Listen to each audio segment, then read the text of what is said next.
911, what is the address to your emergency? 5 Street Laundromat. What is it? 4th Street Laundromat. What's the problem? I've been abducted. Who abducted you? Sean Green. You said John Green? Sean Great. Where's she at now? Asleep. Where's she sleeping at? In the bedroom. In what bedroom? There's 2 houses right by the Laundry Street. And it's in one of those houses. But you're at the laundromat? No, I'm in the bedroom with them. What color's the house?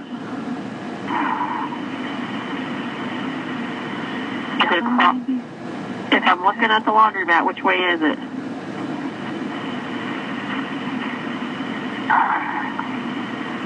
If you're looking in the laundromat, it's the one on the left of the 2. You don't know what color the house is? No.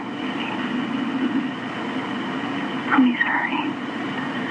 Does he have a car? No. Well, he's down the street. What's your phone number you're calling me from? I don't know. And you think it's a yellow house? I think so, but it's on the left. Is it an apartment? No, it's a house. Okay, does he own the house? No, he broke into. Does anybody actually live there? I think they've been abandoned.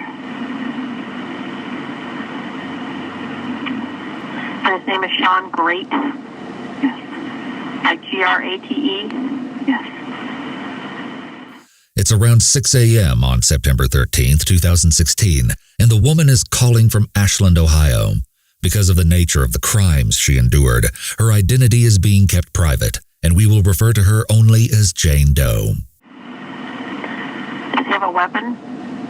He's got a taser. What does he look like? Is he a white male or black male? White. Is he like 6 foot or is he shorter than that? He's like 6'1", 6'2". Do you know how much he weighs? Probably 175. Are you injured? A little. What color's his hair? Brown. Do you know what color his eyes are? What's he wearing? Nothing right now.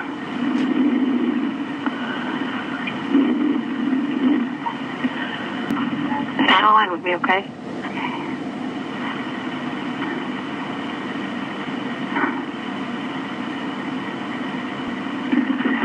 Is he still sleeping? Yes.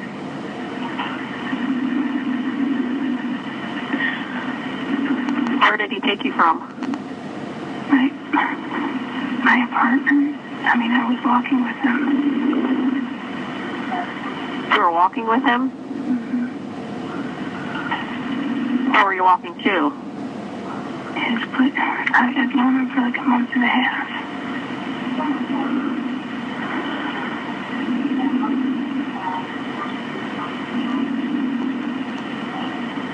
Is there any way you can get out of the building? I don't know without waking him, and I'm scared. Is there a bathroom in the house? Well, his bedroom is closed, and he made it so it would make noise. And if you told him you had to go to the bathroom, he would do something to you? Yeah, because he had me tied up. Are you tied up now? Well, yeah, but I kind of freed myself.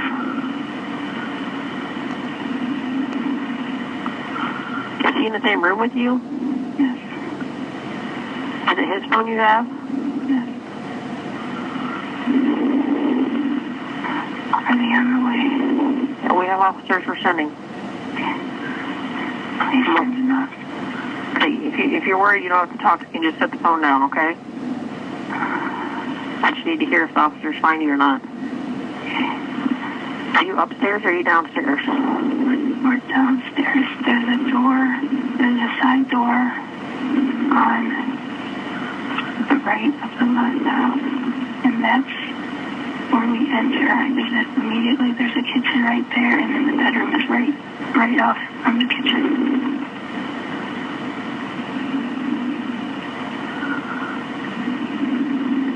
Do you need an ambulance?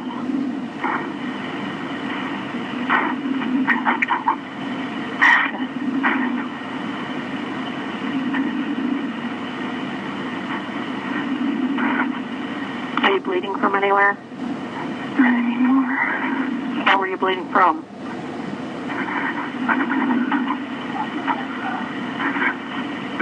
You don't have to talk if you don't need to, okay?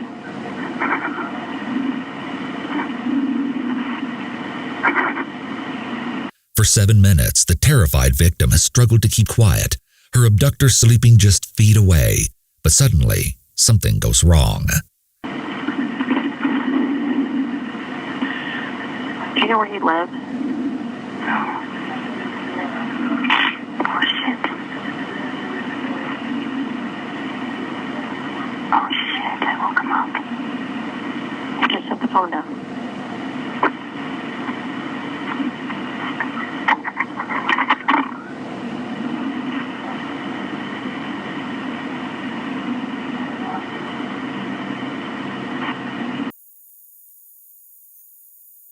Are you still there? I'm much longer.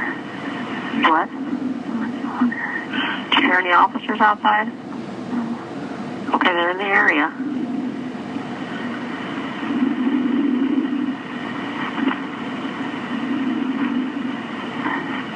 See if they can come in the side door slow, softly. Is there a padlock on the bedroom door, or is it just a regular lock? No, I don't even know if it's locked. It have a knob, so Are you laying down? no, I'm standing right by the bedroom door. And you can't open it? What? Can you open it? I'm afraid without making noise. Is the door to the house open? I don't know, probably, maybe. I don't think he has a key, I'm not sure. Because I think he broke in here. Can you see out any window that you're at? They're all curtains shut. If you think you can get out, you need to get out. Not unless they were right here. They would hear me, catch me, and he's strong. Finally, the woman hears officers approaching her location and warily makes her way out of the bedroom. Okay, I can hear him. Do you hear him? Yes, Okay, do you think you can get out? yeah.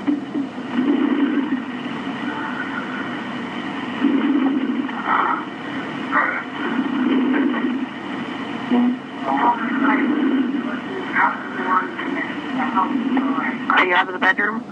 Yes. It doesn't have a doorknob. They need to push. The door doesn't have a doorknob? No. He said push the door. Just push it.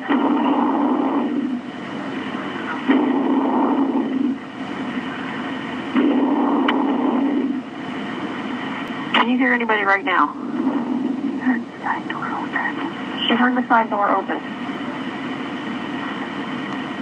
Where'd they go?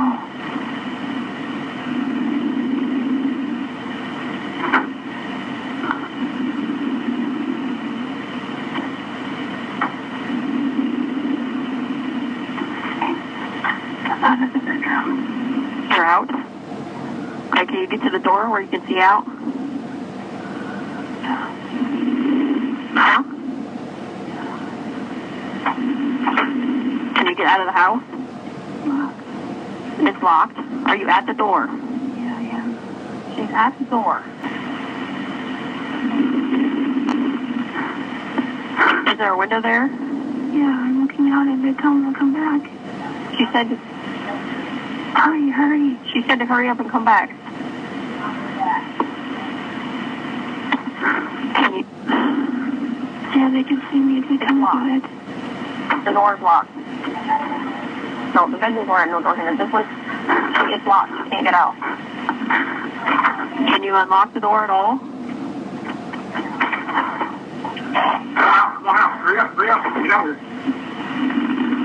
Rescuers say the traumatized woman was completely nude and frozen from shock when they finally got the door open to save her. Once she snapped out of her fear enough to run outside, officers immediately went in to apprehend her abductor. Where is he? I'm still sleeping. Still sleeping? Yeah. Okay, they have her. He's unarmed. Unarmed? Yeah. They found 40-year-old Sean Great lying face down on the bed inside a yellowing, abandoned house, surrounded by huge, filthy piles of trash, dirty clothes, and stuffed animals.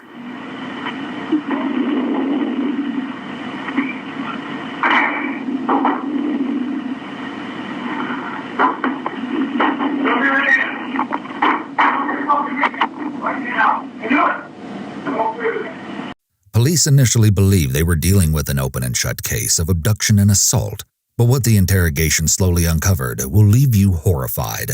Sean Great's crimes were far more extensive and even more disturbing than anyone could have ever imagined, and it's all revealed in his interrogations. In a variety of never-before-seen video clips and exclusive audio tapes, Sean will tell his own story. Sean was hastily helped into a pair of shorts, read his rights, and transported to the police division for questioning.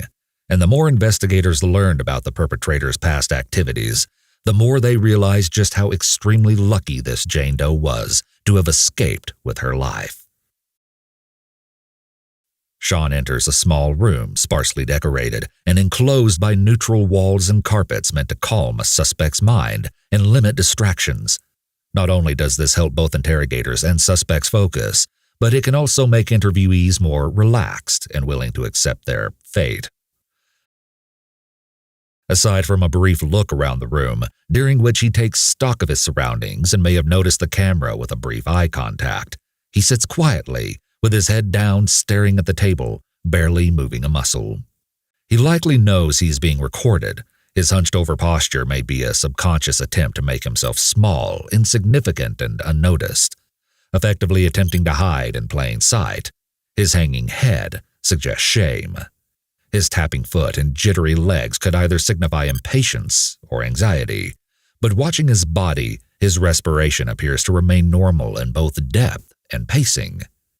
The interrogator is about to enter, and you'll notice that right away, Sean doesn't hesitate to make eye contact. This is an act of curiosity. He's likely sizing the man up and immediately starting to create a mental image of them being opponents. The interrogator shows up with a notepad. This is standard, but in reality, all interrogations in the station are usually recorded, meaning that the folios carried by the detectives are generally props, although some items may be written down when pertinent to establishing timelines, motive, opportunity, intent, or means. Hey, Bo. David Lay. You are Sean. Great. Shaking hands and asking Sean's name, although he already knows it, is the interrogator taking the first step in building personal rapport. The behavior shows respect instead of animosity. It tells Sean, hey, I just want to talk. Let's have a cordial conversation. However, having a cordial conversation is no easy task when the interrogator's primary motive here is to establish the elements of abduction and sexual assault. You go by a different name? What's your proper name? Is it Sean? Is your proper name? The interrogator confirms the suspect's proper name, again to make sure he addresses him in a respectful way. Well, listen, man, we need to talk about things that happened this morning, because she's pretty shook up, yeah. So, you tell me, where do you want to start? I mean, how'd you meet her? The interrogator has again made conscious efforts to avoid displaying any adversarial indicators, and he has strategically transitioned into the topic at hand by asking Sean where he wants to start and establishing an open-ended discourse. While this type of broad question can sometimes produce a rambling answer, it also tends to unfetter the suspect to say anything they want, which can be very advantageous. Unfortunately, in this case, Sean just asked to go to the bathroom. They got me right out of bed, and I've been having to pee for a while. Who got you right out of bed? The cops and stuff. Okay. And I've been sitting in the vehicle. I was wondering if I could use the restroom. You want to go to the bathroom? Sure, we'll take you to the bathroom real quick. Did they search you? No, but Okay. Well, just hold on. Just actually, I was naked. That's why. I was naked. Oh, they put the shorts on They you? put the shorts on me, so that's probably why they did it. So yeah, I've been searched. Hold on just a second. Sean's demeanor is already visibly more at ease. He's leaned back with his arms up, yawning, stretching, wiping his eyes, and maintaining an open posture for extended periods of time. The difference compared to his earlier body language is striking. The threat of the unknown has subsided after this amicable first meeting. The interrogator's deliberate work to make him comfortable by not threatening or intimidating has gained him a measure of cooperation and possibly even trust from Sean. Sean returns and sits hunched over again, playing with his hands and placing his head on the table. All right, where were we? You telling me about how you met? Crop center How long ago? about 2 months ago. Okay. What were you doing there to meet her? They do serve lunch every day, Monday through Friday. Mm-hmm. I met her there. The Kroc Center is a community service ran by the Salvation Army. Jane Doe met Sean there in late July. The pair would often have lunch, play tennis, and take long walks together, and she eventually grew to think of him as a goofy but kind older brother. Sean had mentioned wanting more than a friendship, but she turned him down, refusing to exchange phone numbers with the man and not letting him inside her apartment because of her strong religious boundaries. Sean says he had just gotten to Ashland when they became friends. Where are you from? Came from Mansfield. Okay. Child support issue there. I ran. It's just been a headache. What, you ran from the court over there? Because you owed money? The interrogator likely already knows substantial background information on Sean, but he wants to hear it straight from the suspect, starting with how he came to live in the home he was found in. Whose house is it? I'm not too sure. So you just squatting in there? Yeah. Okay, good. All right. I appreciate your honesty. Okay, this is kind of the steps that we need to take here. You know, you're being honest with me now. Yeah. Keep up the honesty, and everything's going to go all right. Okay.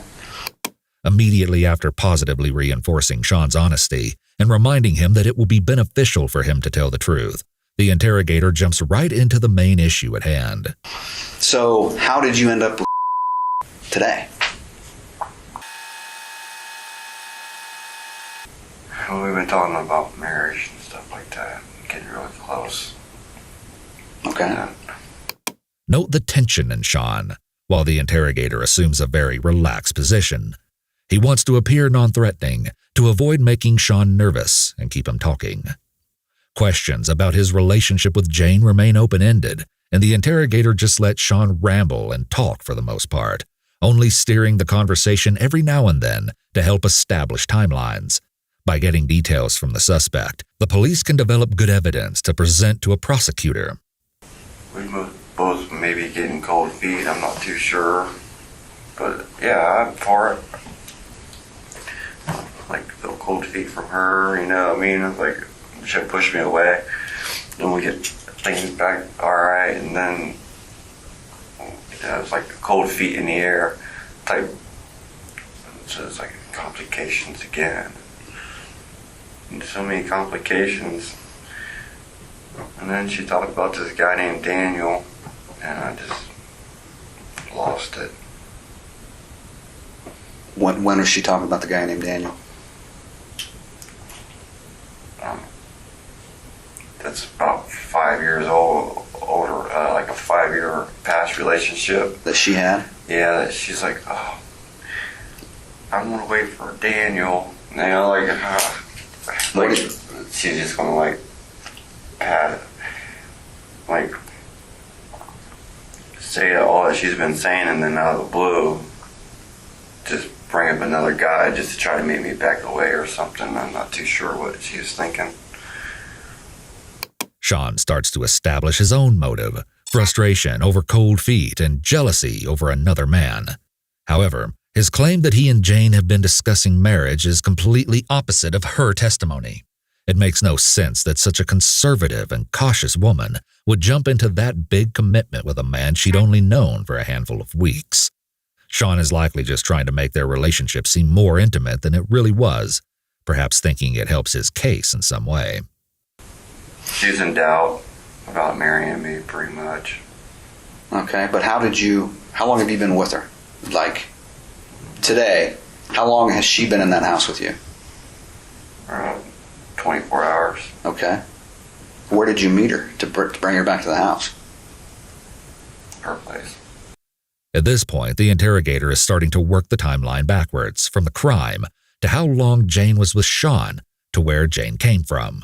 By determining how long the two had known each other and that Jane had gone to Sean's place of residence, he's attempting to establish Sean's intent to commit the crime. So how did you get there? How do you get there to her apartment, okay? And then you take her where?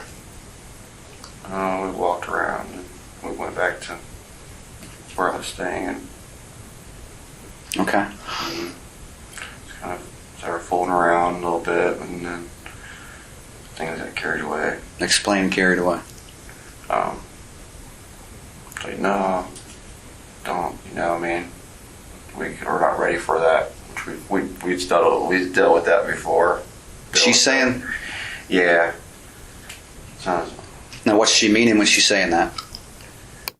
At this point, by establishing the existence of the conflict over whether or not the pair wanted to have intercourse, the investigator is starting to work on establishing not only motive, but also the elements of the crime of intercourse under force or threat without the consent of the victim. Now, what's she meaning when she's saying that? What? When she says no, what's she talking about? Here, the interrogator is clearly trying to establish that Sean knew Jane wasn't consenting by saying no. Watch how quickly Sean catches on to this and avoids using the specific word no. Oh, she didn't want to say no. She's like, I'll stop it. We're not gonna. We don't do this. We don't fool around because we're gonna wait for marriage. You don't fool around. You're talking intercourse. Anything. Anything. Okay. All right. No kissing or anything. I just like what I do is just give her a little tap on the back. Just the conversations we have. Always like it's nice conversation and stuff. So did you guys have? Yeah, we ended up having. The interrogator has successfully established element 1, intercourse. He's now going to work on element 3, lack of consent. Against her will? Well, it ended up she didn't like it, and she's really beating herself up about it. That's the part. Mm-hmm. So It looks like you might have hit her a couple times. I did because I lost control. And I do. Well, let's explore that. Okay. Why did you lose control? Now he's working on element 2, force or threat. He's gotten Sean to admit that he lost control and hit Jane. A lot of it's that she'd marry me, she won't marry me. It's like, this is it. Mm-hmm. A lot of leading me on. Mm-hmm. Yeah. And I didn't just outright hit her. What made me snap or took me out of my character. Where'd you hit her? Her side. Yeah, she's got a fat lip. Yeah. Dude, I swear I got that from. From punching her? Well, her tooth. Oh. Had to have got me. Okay. Yeah. Her tooth had to have got me. Sean has now shown exactly where he hit Jane. So when did this happen? About 24 hours ago. Okay. And you were in the middle of when you punched her? Mm-hmm. No, we are. With our fight and everything made up. We had. After you punched her? Yeah. Okay. Now, we talked about honesty earlier. Okay. I mean, she's saying that she didn't want to have sex and that you punched her. She may not have wanted to have like afterwards. After what? After I hit her. How many times did you have sex? It ended up being a few times within 24 hours. Mm-hmm. The interrogator is about to correct Sean's timeline and confront him with information that counters his story. Now, she's saying that she's been with you since Sunday. Do you know what today is? Monday. Today's Tuesday. Okay, today's Tuesday. So if you thought it was... Sunday evening. Okay, so we're talking over 24 hours under you've been with her, right? Sunday evening. Yeah, times since I've been asleep. So you've been with her since Sunday evening? Yes, Sunday evening.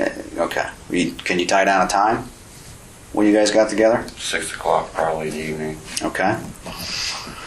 Go straight to the apartment. She's saying you tied her down to a bed. I mean, what's the deal with all the straps on the mattresses? I did tie her down. I abducted her. You abducted her? Yes. Explain that. For all this time that he's been trying to play it cool, Sean breaks a little here, using the harsh word abduct to describe his actions, like he realizes that it's no use to keep up the charade. The interrogator remains calm and proceeds with more open-ended questions like, explain that. To just let the suspect open up and provide all the facts and evidence the interrogator needs to establish the occurrence of the crime. In reality, Jane says she had agreed to come to Sean's place because he said he had clothes to give her. Once there, she sat reading passages from the Bible while Sean went to the kitchen of the home. But when he came back, his demeanor had completely changed. He snatched the Bible away from her and said, "You're not going anywhere." She tried to kick, punch, and push him away, but says everything she did, he did so much harder. She kept fighting until Sean began to choke her, and that's when she says she knew she couldn't escape. This was only the beginning of the horrible torment Sean would inflict upon her. A sexual assault expert would later explain that the details of this case reminded her of a duality commonly seen in abusers using the Jekyll and Hyde model. On the outside, on any given day, she says, abusers often seem like people you wouldn't be threatened by at all. But there's this persona that comes out from time to time, and usually towards the person that they want to see it. Her games trying to get down to if she's going to marry me or not. So you just held her there because you wanted to find out if she was going to marry you? A lot of questions and stuff, and yeah, it's very nightmare. Couldn't imagine her. You just wanted to make sure she didn't get away because you wanted her? No. What? Explain. Just wanted her to relax, spend some time with me. Well, it's kind of hard for somebody to relax if you're tying them down, don't you think? Yeah. Sean has now admitted to holding Jane there, tying her down, and eventually untying her. But when called out on how bizarre his reasoning is for this, he appears to smile or laugh just a little before quickly turning his face away from the interrogator. So how long was she tied down?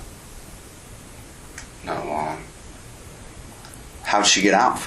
Or out from the ties? I untied her. Except for like last night, I tied her legs down just a little bit. So you've tied her down at least twice? Yeah, just kind of like just slow her down because she's moving around a lot. Like, just relax. I'm going to take you home here. Jane says Sean actually tied her up at least 3 times in weird positions or to the bed. He was even so despicable as to shave a heart into her pubic hair. A restraint was placed around her neck at one time, and she was threatened not to move or she'd strangle herself. Well, how many times did you have sex with her when you tied her down? I never had with her tied down.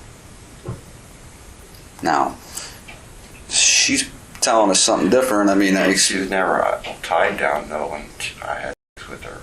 The investigator goes on to ask Sean how he got in the abandoned home in the first place, establishing facts for breaking and entering, which is likely another charge that the DA will add to the criminal case. But Sean suddenly changes the topic to interject with this repeated denial.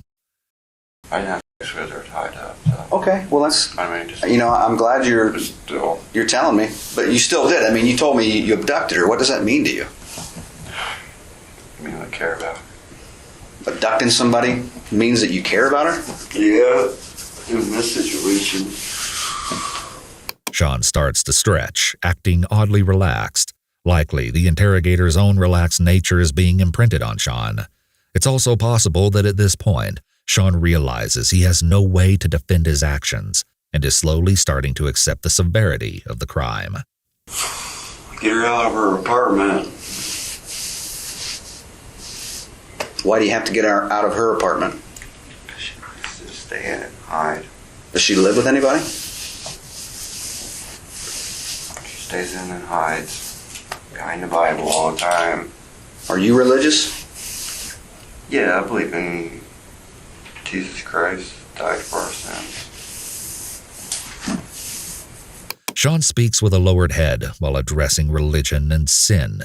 This may be an indicator of remorse, but without other body language to go off of, I'd say it's more likely a lie. Sean being strangely judgmental of people and thinking he knows what is best for them is a common thread that will come up again many times. Here he is starting to reveal his true colors. So she's pretty religious?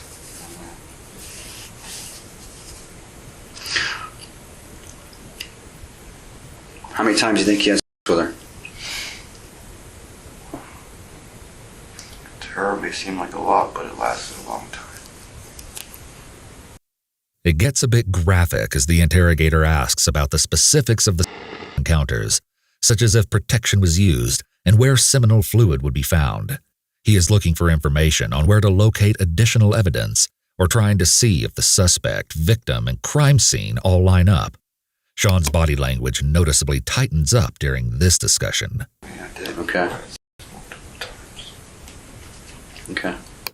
It's interesting how Sean walks back his story now. Before he claimed they had intercourse multiple times, now it seems he's making it out to be only once. How many times did you have sex? It ended up being a few times within 24 hours. Mm-hmm.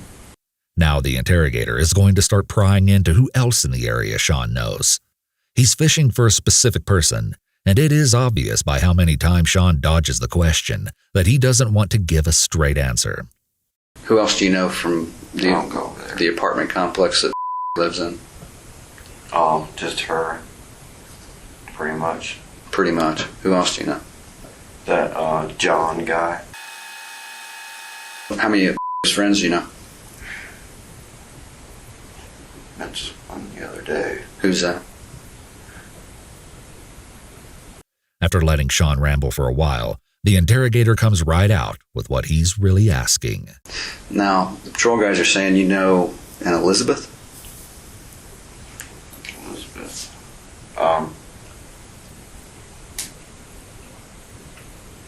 Met her one time outside.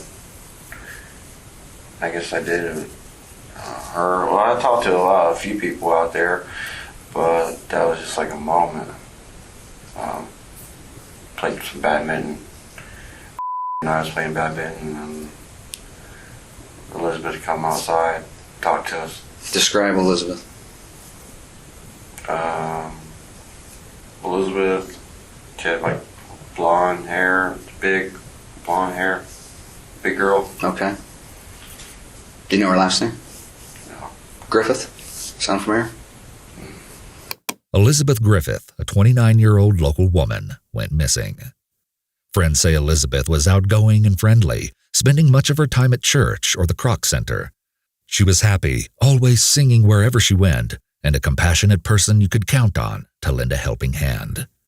But Elizabeth suffered from mental health problems, and a therapist who oversaw her day-to-day needs says she suffered from paranoid schizophrenia with mania. She would call a community mental health line about every other night, as she would frequently have both auditory and visual hallucinations. At one point, it even escalated to the point that she put kerosene on her head and set her hair on fire. Elizabeth clearly needed frequent and regular help, and the counselors knew her well, but one day, she started missing appointments. She last called in on August 15th. On September 7th, her apartment was checked out by her therapist and a caseworker, and she was nowhere to be found. But her therapist knew her habits like the back of her hand and felt in her gut something was very wrong. When did you see her? When did you meet her? Oh, she's been probably 2 months ago when I first seeing her at talking to her at the yard playing badminton. Mm-hmm. And then we played badminton again, and then I just seen her come in and talk to neighbors. Did you ever hook up with her? Did you ever try to? Knowing Sean's motive in Jane's case, the interrogator pointedly asks Sean questions to gauge if he had a physical interest in Elizabeth. No, not like that. Not like that. How? Oh, I don't see her like that, hooking up with her. How do you see her? Just trying to find her way. I don't know. What do you mean? I mean, just trying to, I don't know. She talks constantly, just for like the 5 minutes while I was playing badminton. What'd she talk about? The mental hospital and stuff that she's dealing with. Yeah, she had some issues. She's missing. That's what I heard. Sean has admitted he was aware of Elizabeth's disappearance. The interrogator is now setting aside the case with Jane and digging for more information on a possible additional crime related to Sean. The interrogator wants to know why and how Sean was already aware Elizabeth was missing. He sees a hole in Sean's story and presses a little more. How'd you hear that? Through Tracy at the Croc Center. Tracy. Mm-hmm. Told you that? Yeah, and her friend that we met the other day. Who's the friend? I think her name is Susan. What did say about Elizabeth? She just don't know. Don't know what? She's thinking that she was at the mental hospital somewhere. Mm. She don't know. Yeah, well, usually if that's the case, we can find that out pretty easy. So I mean, yeah, we don't think she's at a mental hospital.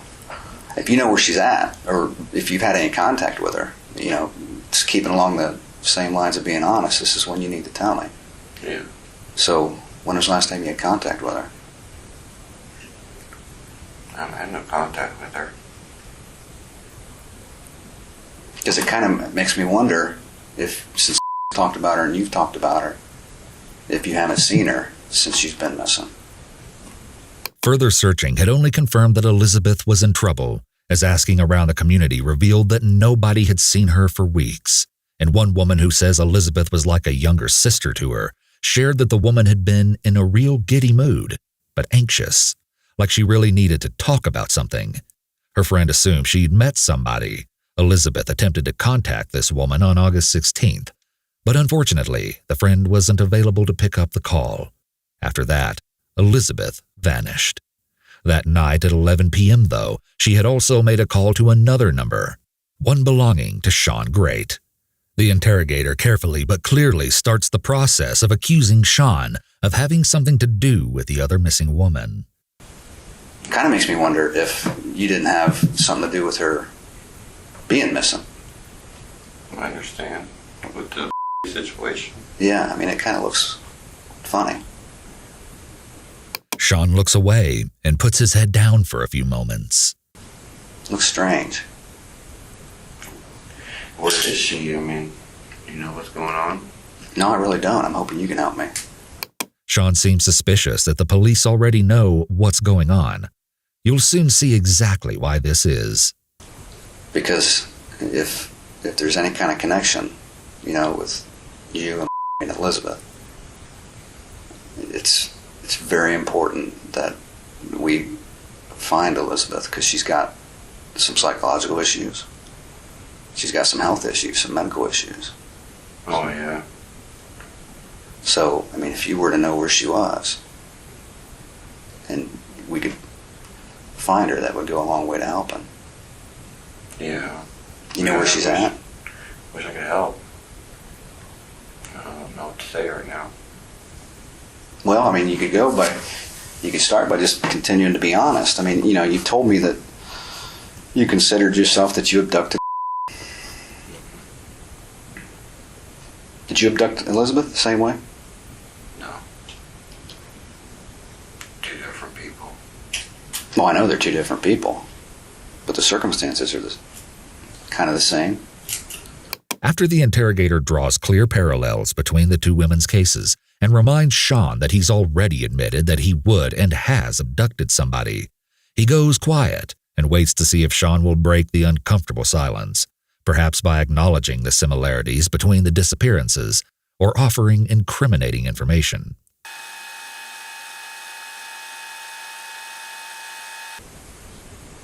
So how do you feel about what you did to Sean wasn't cracking, and so the interrogator tries a different tactic, dropping the topic of Elizabeth completely. This visibly relaxes Sean. However, he now has to directly think about his actions. What do you think? What do you think should happen to you? Just put me in the cell and throw away the key. Why? She's able to forgive me. Well, you know, forgiveness is a big part of religion. Sean mentions forgiveness, but the interrogator quickly reminds him of religious faith, cueing him to think about doing the right thing. That's what I'm saying. You know, if you know anything about Elizabeth, then it's a perfect time for us to talk about it, get to the bottom of it, and see what we can salvage. The interrogator will now share, for at least the second time, that he thinks Sean had something to do with Elizabeth's disappearance. I think it's very possible you had something to do with Elizabeth. Oh, Elizabeth. Sean continues to look away, tense and hunched down when Elizabeth is brought up. He attempts to make himself smaller in these actions, in stark contrast to his wide, at-ease stretches earlier on. This anxious response clearly indicates deception. Whether it's an attempt to withhold information or an indication of guilt remains to be seen. I'm just gonna chill right now. It's so cold. I don't know. I'm still trying to deal with. What? I don't know. I'm confused about Elizabeth. Sean says he's confused. The interrogator immediately sits back in a more open and less imposing posture. When a suspect claims confusion, it's often an indicator that they either are having problems maintaining a lie or that they are about to expose their own lie. By creating a more open environment, the interrogator subtly provides a space for Sean to also open up. Well, I don't want to confuse you. Let's deal with and put that to bed then, and then we'll move on. So what do you want to talk about with still? Just wondering what was going to go on, you know. I know. I'm just glad that, you know, she's okay. Yeah, she's okay. I mean, she's mentally, you know, she's a little messed up. Physically, she's injured. I mean, you know, you've got the cut on your hand every every one time. time. Well, she's got some bruises on her arms too. Where did you tie these straps to her arms, to her body? Maybe then. Where at? Point to your body where you tied the straps. Well, I did this arm up through here, right? You put her arm under there? Yeah, I put her arm under her leg, Mm-hmm. and then tied on her wrist to here. At this point, the interrogator is building the story against Sean, asking about her physical injuries and specifically probing into the means and the methods Sean used to restrain Jane. Sean says he used a scarf and maybe a shirt to tie her down. So you tie her arm under her leg. Why that position? One tie, she's unable to move. Is she tied down to the mattress from the other side? No, not until I had to leave. So you left at some point. When was that?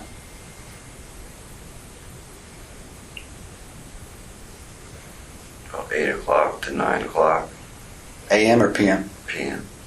On Sunday or Monday? Monday. So when you left, you tied her down to the mattress. Why? You'll notice that as the topic stays on Jane, Sean keeps his eye mostly on the interrogator. He's already on the hook for her case, so he has nothing left to hide at this point. Just for cigarettes. I just left for cigarettes. I came back and untied her. But why did you tie her when you left? So she wouldn't leave. So she couldn't leave. Yeah. So what cigarettes did you smoke when you went to Monday night to Duke? Marlboro Black 100s. You bought the Marlboro Black 100s? The interrogator asks Sean his choice of cigarettes. Discarded butts can link a suspect to a crime scene and also establish DNA matches. So when you come back, you untie her from the bed, but you keep her arm tied under her leg? Mm-mm. No. Well, I untied her ball. when she gets there Sunday evening, at what point do you initially tie her up when she wants to leave? At what point does she want to leave and you tie her up? I didn't tie her up at all. I pretty much, she just sat there with me. On Sunday. Okay. But at some point, you said she wanted to leave, and you had to stop her from leaving. When did that happen? Yeah, but I didn't tie her up. I just held her and asked her to hold, just for us to hold each other. Held her. What? Describe the hold. Just lay down and hold each other. Just you mean hold her down on the mattress? Chest right on my, she put her head on my chest and just laid there. I mean, she might have probably been unwilling to do that. Why I would just wanted to hold her. Okay. You wanted to hold her, but she didn't want to be held. Is that what you're saying? She wanted to be held. No, that's not what you just said. You said But that she couldn't let it happen. Because she wanted it. you think she wanted it. The interrogator is reestablishing that Sean used force against Jane, but also poking holes in his timeline in order to clear up what happened and when. However, you'll notice that his tone is getting increasingly combative the longer Sean refuses to be forthcoming. This may be a deliberate tactic that he's employing, since being nice hasn't pulled much out of Sean, or it may just be his genuine frustration showing through at Sean's attempts to justify what he did to Jane. Either way, it's going to backfire and make Sean shut down a bit. She's told you she didn't want it. You admitted earlier she said she didn't want to have it. She says it's not right. Okay. But that's telling you she doesn't want to have it, right? Yes. Yeah. Okay. It's not right. But you didn't want to let her go, so you just hold her. When you say hold her, you're hugging her? Actually, I didn't even do that. What did you just sit down? Well, see, you're kind of all over the board here, dude. I mean, you told me that you held her. I mean, I never held her or restrained her. At some point you did. Well, at that point, at that first initial, Okay. at the very first time, just stay here, relax. You know, I did joke about abduction, and then it ended up being abducted. How do you joke about it? But I should abduct you, keep you up, so you stay with me for a few days.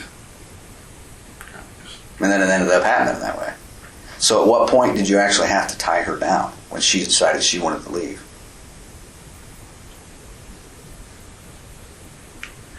Other than the time when I left, I tied her down. The interrogator continues to firmly establish that Jane was physically restrained and held against her will. This is where the interrogation footage ends, but we do have audio of the rest of this interview. Sean continues to make far-fetched claims that he planned for Jane to escape all along. Other than the time when I left, I tied her down just a little bit before last night. Then I fell asleep, which is good. That's the way I planned it. Barely tie her up. I fall asleep. She gets to leave. So you planned it that way? Yeah, I wanted her to leave. I knew she was going to leave. When, this morning? I knew that she would be able to untie herself. She only had one strap around her legs. That's it. So how long ago did you plan this? It just happened. Okay. But last night when you tied her up, the way you planned it, you explained that. Yeah, I wanted her to be able to leave. Okay. I already told her fall asleep, just leave. Didn't you think you worried about getting in trouble? Yes. I have to deal with the consequences. The interrogator is clearly not buying this story. Jane would later testify that she did have several conversations with Sean where he promised he would let her go soon, but it never happened. What's more, she says she couldn't move at all without him jumping into reaction, that she did not eat anything the entire duration of her entrapment, and that she wasn't even allowed to go to the bathroom without Sean walking her there. With these details in mind, Sean's claims that he intended for Jane to get free are likely a ploy to make him look marginally better. However, the interrogator cuts him off and forces him to look at the fact that his actions indisputably meet the definitions of some very serious crimes, no matter how much he might try to reframe them. You know, you talked about you abducted her. You've had sex with her against her will, too. Yes or no? Yes, I did. What do you call that? And how many times do you think you raped her? It might not have been after the first time. I don't know if it was under her or after against her will. Or if she was just going with it. Well, my guess is she wasn't just going with it. We can already see Sean embodying the signs of a typical abuser. Enthusiastic consent means looking for the presence of a yes. But when Sean speculates that Jane may have just been going with it, it suggests he believes the absence of a no suffices. So she enjoyed it. What's that? So she enjoyed it other times. No, I don't think. Because it wasn't against her will. The first time may have been. The first time may have been against her will? Well, the first time was, pretty much. So definitely you're telling me the first time was against her will. Okay, good. I would say pretty much. Explain how that happened. Why do you think that was against her will the first time you had sex? Because she kept saying, no, it's not right, you know what I mean? And so how did you make it against her will? Trying to keep talking her into it. And, right, like, you know, touch her belly. Like, we were standing up. She's like, I was just trying to give you a hug, you know. I was trying to talk myself into it, like, to get close to her, you know. I just want to give you a hug, you know. We gotta move beyond this. Some psychological researchers have argued that sexual assault is not about the enjoyment of the act itself, but more about dominating someone. While it certainly may be a combination of both for Sean, it seems that more than anything, Jane's pure virtue, strict boundaries, and strong aversion to premarital intercourse, unfortunately, felt like a challenge to him. Sean goes on to talk about where he's lived since arriving in town around June or July. He constructed a makeshift fort in the woods, and at one point broke into 2 campers where he stole valuables, and even lived in one while the owners were gone. He broke into a flea market, which is where he stole tasers, along with other property. He also took up residence in a former Hess and Clark building, which was supposed to be vacant, before breaking into the house he was apprehended at, which had electricity but no water. The interrogator asks what friends he's made while in the area, and Sean's response is sickening. Who do you call friend over here?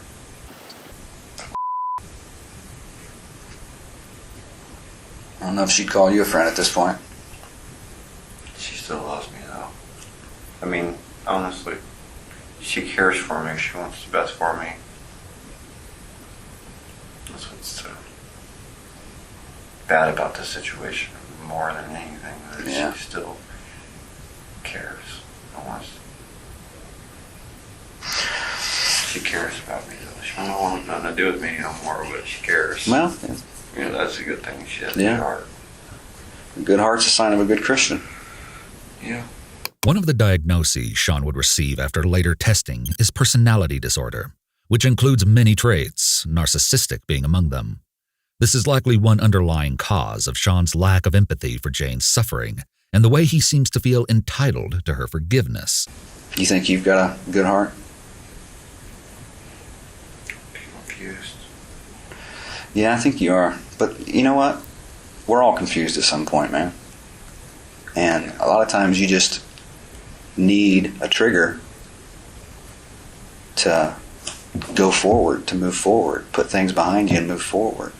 And, you know, this could be your trigger. If if you realize you've been doing the wrong stuff and doing some things you're not proud of, this is that trigger. The interrogator puts aside his own feelings about what Sean is saying in order to stay relatively positive, framing Sean's cooperation and honesty about his bad deeds as a sort of opportunity to repent. Now he will try to play off that to get more confession out of Sean. What else has been going on that you're not proud of? Sean dodges the question by talking about how he's been struggling to keep a job. He worked briefly at a Save-A-Lot store. I had to quit. I can only keep a job for so long because eventually the police report's going to come back that I have a job here. I understand. I just kept thinking, like, dang, it's probably about time for the police to come here and get me for my warrant. For your child support warrant? So you don't want to keep a job for 3 weeks because you think the law is going to find you and arrest you on the warrant? Just this situation, not normally in the past, no. Sean has 3 kids. He was actually jailed at least once for not paying child support, and reports that he was in and out of jail between roughly 2005 to 2015. He became a drifter who roamed from place to place. Next, Sean says he's been stressed lately, and the interrogator asks him why. Just trying to get it right. Well, let me help you get it right. How are you going to help me get it right? You tell me. What do you need to get right? And I'll help you. I could do that through prayer. Yeah. You can try that way. It's the only way. However, if you thought Sean was about to finally crack or express some form of sincere remorse for anything he's done, think again. Here's how he steers the topic. You could help me if I could have coffee or anything like that. You need something to drink? It would be wonderful. What do you need? What do you want? Can I have coffee? I can Because get I'm you. used to caffeine right now. I can get you coffee. You want anything in the coffee? Whatever you want, like. Now you tell me. You like it black or you want a little cream? I am a little spoiled. What's that? I am a little spoiled. Cream and sugar would be nice. Little but cream and black sugar? is fine with me. Sean breaks the silence that follows by bringing up Jane again, saying she'll be okay out of nowhere. The interrogator plays along to see what Sean will say. Well, the good thing about she's here. She got out this morning, because you planned on not tying her tight, right? So she could get away this morning? Yeah, told her, get away. Okay. Let's go. So, she's good. We know where she's at. So, I did. I hit her once. It's good. Even though it might look different. I did isolate and connected pretty good. I didn't mean to. But Well, that was I don't after, know. she got me. I don't know if it's an accident. It wasn't an accident. You hit her closed fist, Yeah. and you got her right on that knuckle. That's where that's what happens. That's the knuckle that you're going to connect with when you throw a punch. I've thrown a few in my time, and that's what happens because that knuckle sticks out there. Yeah. You don't make a fist and accidentally punch somebody. The interrogator is about to perfectly verbalize one of the signature traits of abusers, their tendency to deny or minimize the seriousness of their violence and its effect on the victim. Pay attention also to how Sean tries to paint the narrative that this was an isolated incident, which was out of character for him. It will later become clear that this is very disingenuous. Never done it before. Well, Never hit a woman like that. just don't try to minimize it. You punched her. Yeah, you're right. Oh, man. Minimizing it, that's good. Honesty is the best policy at this point. I agree. The interrogator cleverly gets his foot in the door by getting Sean to agree that honesty is better than minimizing his actions. Now he'll use this opportunity to pry deeper. So what else about have you kind of minimized? You want to get off your chest? I didn't make her do some things. Like what? At first, I wasn't too sure if I knew she wasn't for it. But her mind was just always thinking about it all the time. And that's what the problem was.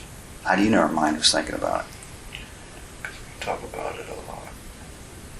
It was a topic every day. Having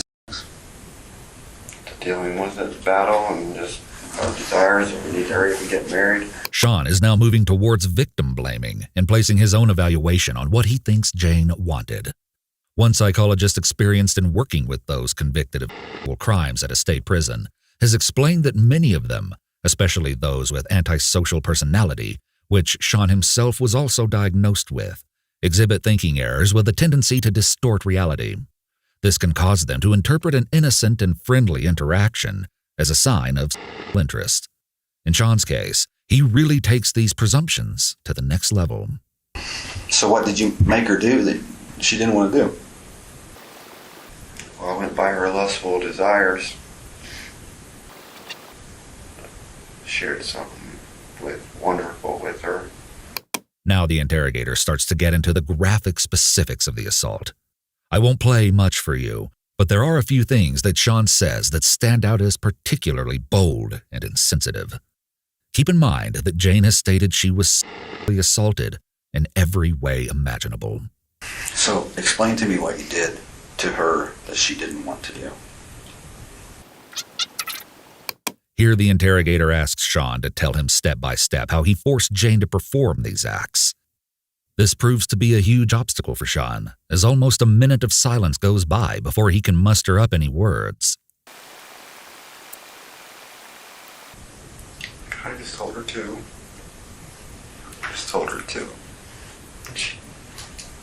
She didn't want to at first. Just do it. We're already gone this far. So where did this happen at? A bit. Was she tied down? No, I tied her down when I left. This is the first sign of real emotion we're seeing from Sean's entire interview thus far. It's hard to tell how genuine this slight breakdown is, as he still seems conflicted on whether or not what he did was wrong. So did you threaten her? I was trying to think that I threatened her. I don't think I did threaten her. We're reverting back to the task of concretely establishing the element of force or threat. In a few moments, the interrogator will cut off Sean's denials, which is a common technique. What'd you say to her to threaten her? Just told her to do it. I didn't think I had to threaten her. I didn't have to threaten her. Remember what we talked about minimizing. Tell me what you told her to make her do it. Because you've already said she did it against her will. How did you make her do it against her will? What'd you say to her? Well, I think I pretty much just grabbed her. Sean is now prompted to speak on what happened after he assaulted Jane. And I get all scared and don't know what to do. And what do you end up doing? So we think of a plan. I was going to walk her home. Well, first we talked about just turning myself in. I was going to do it. You were going to turn yourself in. Why? It's the right thing to do. So why didn't you? Because I just knew it'd be it. I just wanted to see her for another day. Okay. So what happened? How do you keep her there for another day? Just sit there in the room with her. A lot, most of the time. So later on, I just wanted to go get cigarettes. I needed it. I couldn't just sit there. So that's when you tied her up? Yes, that's when I tied her up. Sean would later reveal that he also took Jane's keys, went to her apartment, and stole some money from her wallet. At this point, the interrogator seems to be feeling he's gotten all he can out of Sean about Jane for the time being, so he's going to transition back to Elizabeth. He knows all the signs are adding up, and now he makes one final big push, using pressure this time, to get Sean to admit he knows something. So, you know what we're going to do today is we got a lot of work to do. We'll go through that house and we're going to collect some evidence. And what I'm afraid is one of the places that we go through today, because we'll go through the Hess and Clark building, because you stayed there. We'll look on the railroad tracks, because you stayed there. I'm afraid that we're going to find some evidence related to Elizabeth. And if that's the case, and you haven't talked to me about it and been straight up with me, it's not going to look good. Elizabeth. So I want to give you the opportunity, before we dig into that, to be honest with me About Elizabeth. about Elizabeth. So what do you know about her disappearing? There's almost another full minute of silence. Often interrogators deliberately refrain from breaking these tense and awkward gaps so that the suspect is forced to be the first to speak. But Sean surprisingly just lets it run on without getting too uncomfortable, and the interrogator jumps back in, perhaps reasoning that an innocent person would immediately be able to deny their involvement and not have to think about their answer this long. What do you know about her? She's crazy. How do you know that? More silence, and the interrogator keeps prodding Sean to help himself by telling the truth. Then Sean slips up. You don't know where she is? No. Where's she at? This is the second time that Sean has expressed disbelief that law enforcement doesn't already know where Elizabeth is. You're probably wondering why, and so was this interrogator. You see, when officers first apprehended Sean at the abandoned home, they couldn't have known that they were actually stumbling into the lair of a serial killer. In reality, their suspicions about Sean having done something to Elizabeth are correct, and the missing woman is right under the investigators' noses. And the first and most obvious place they'd look, the very house where Sean had kept Jane captive. Police just hadn't found her yet at the time of this conversation because search warrants were still being drafted. So what we're going to see is the bizarre dynamic of a confused murderer who believes officers must have already found his victim's body and are just stringing him along to see what he'll spill, and an interrogator who genuinely has no idea where Elizabeth is. Sean then starts to say some really eerie but cryptic things about Elizabeth's status. She's set free. No more problems. She don't have to cry no more. How'd you set her free? She jumped on my back. What happened? She kept crying to me. Saying how much she hated this world and everything. She wished she just died. Sean starts to stay quiet for so long in between speaking that you can imagine he's having an internal battle over whether or not to keep fighting or just come clean. I gave up my life a long time ago.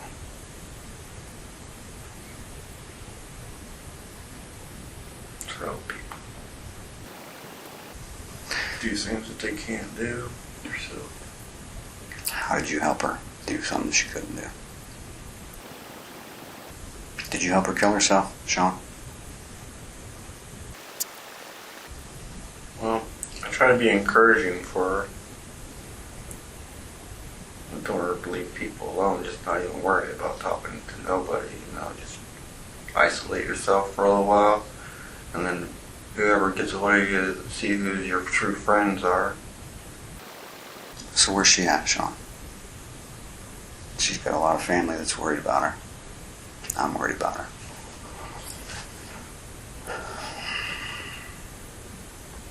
I know you know where she's at. She makes a lot of people worry about her. Sean insists he wants to cooperate, but continues to deny he knows where Elizabeth is. Sean, am I going to find her in one of those places that I told you about? Let's not let it get to that point. I can tell that you know where she's at. You've said you helped her find peace. Didn't talk to her. Mm-hmm. When did you talk to her? She was with us. When was this? Well, maybe a week ago or so. Where did you talk to her at? In front of the yard out there playing badminton. It's just a sad situation. Elizabeth has been missing for several weeks at this point, since mid-August, So already there's a huge problem with Sean's story that they spoke just 1 week previously. He continues to claim that helping her find peace just meant talking to her and allowing her to clear her mind of her worries and relax. The interrogator reminds him that he's already made it sound like he knows where she is. Sean continues to play dumb, and this is when we see a tactic shift. Patrol said you've had some dark thoughts lately. What's that about? Did you tell an officer this morning you've had some dark thoughts? Did you tell some people you had some dark thoughts lately? No. Have you had dark thoughts? No. Thoughts about hurting people or... No. No dark thoughts. Remember what I said earlier, that we're going to go through all those places, man. Oh, that's fine, yeah. It's fascinating to listen to Sean's feigned confusion as he straight up lies to the interrogator's face. I thought I figured you already would. Are we going to find Elizabeth in there? No. Any of those places? Where are we going to find her? I'm sure you guys already been through her apartment. She's not in there hibernating. Where do you think she's at? I don't know. That's what I was like, dang. So I asked, does she have family? Sean then bizarrely starts pitting Jane and Elizabeth against one another, claiming that Jane dissed Elizabeth and made her feel bad.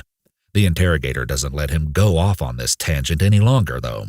Instead, he inquires if Sean knows about another unnamed missing woman from the area. Sean rapidly changes the subject to go on a rant about an Amber Alert he'd heard, but the investigator steers him back on topic once again. Any person that's gone, that's an issue. It's a big issue. Yeah. Yeah, definitely. Kind of like what you did to is kind of a big issue. Big issue, yes, it is. It is. Elizabeth's a big issue. Yes. Yes. So wait, no, you said someone else? Mm-hmm. That's a big issue. Mm-hmm.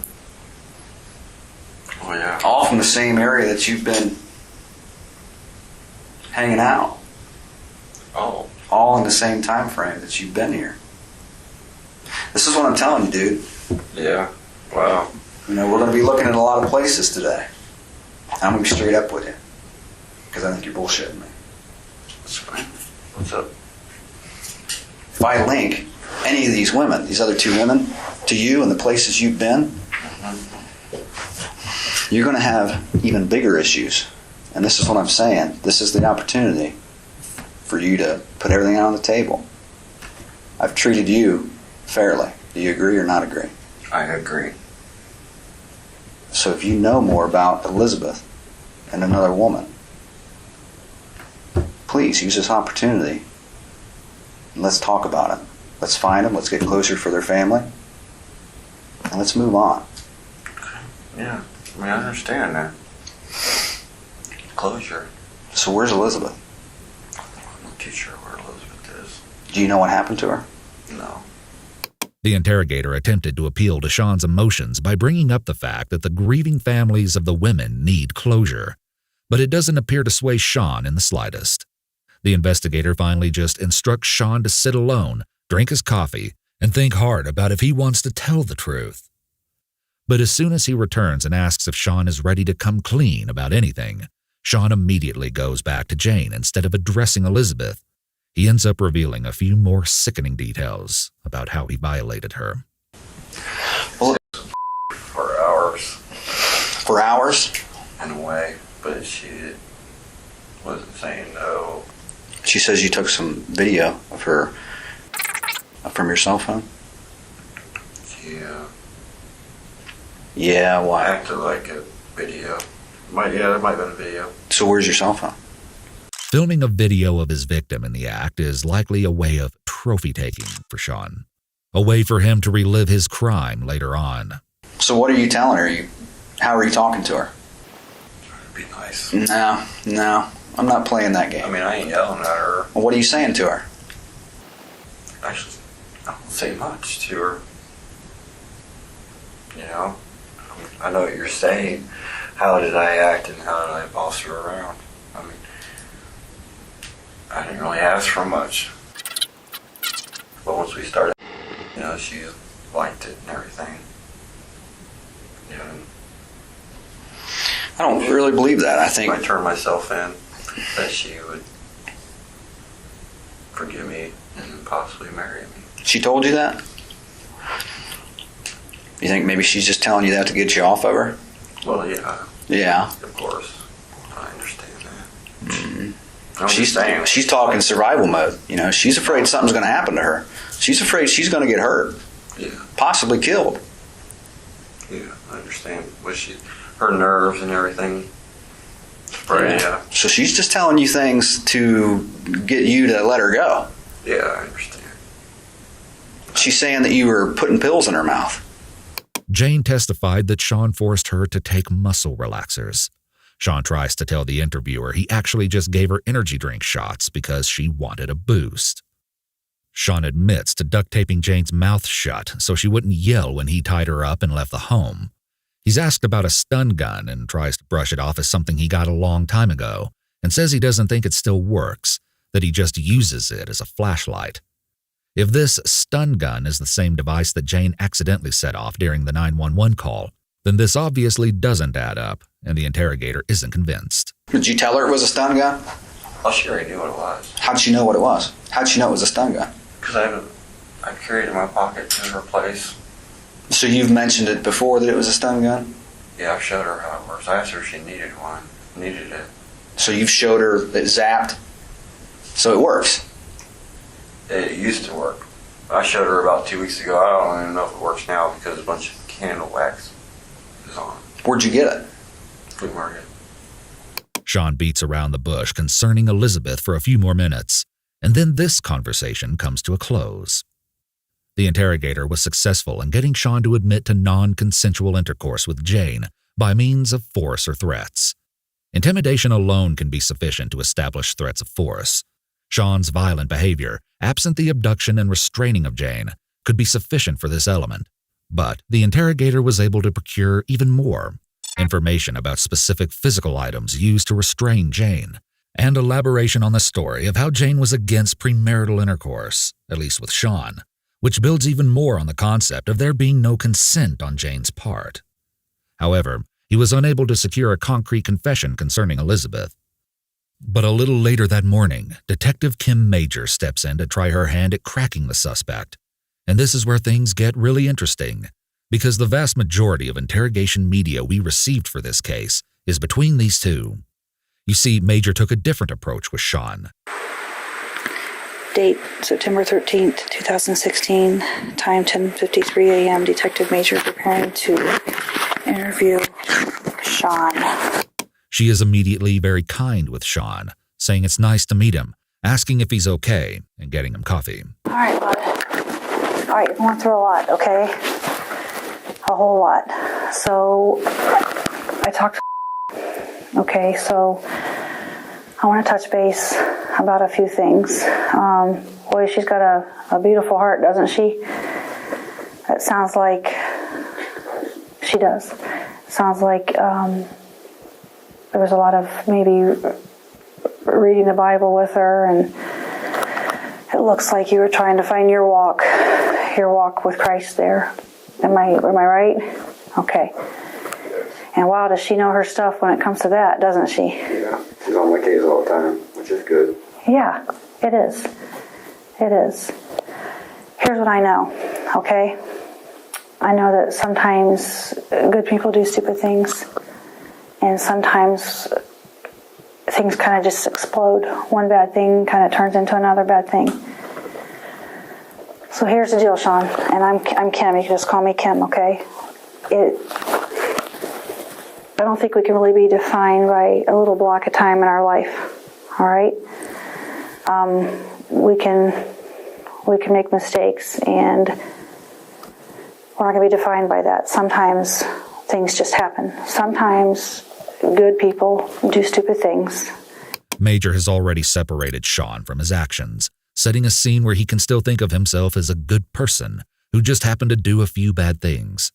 Her compassionate tone may seem like such a small thing, but research shows establishing a friendly foundation can be absolutely vital to the success of these interviews.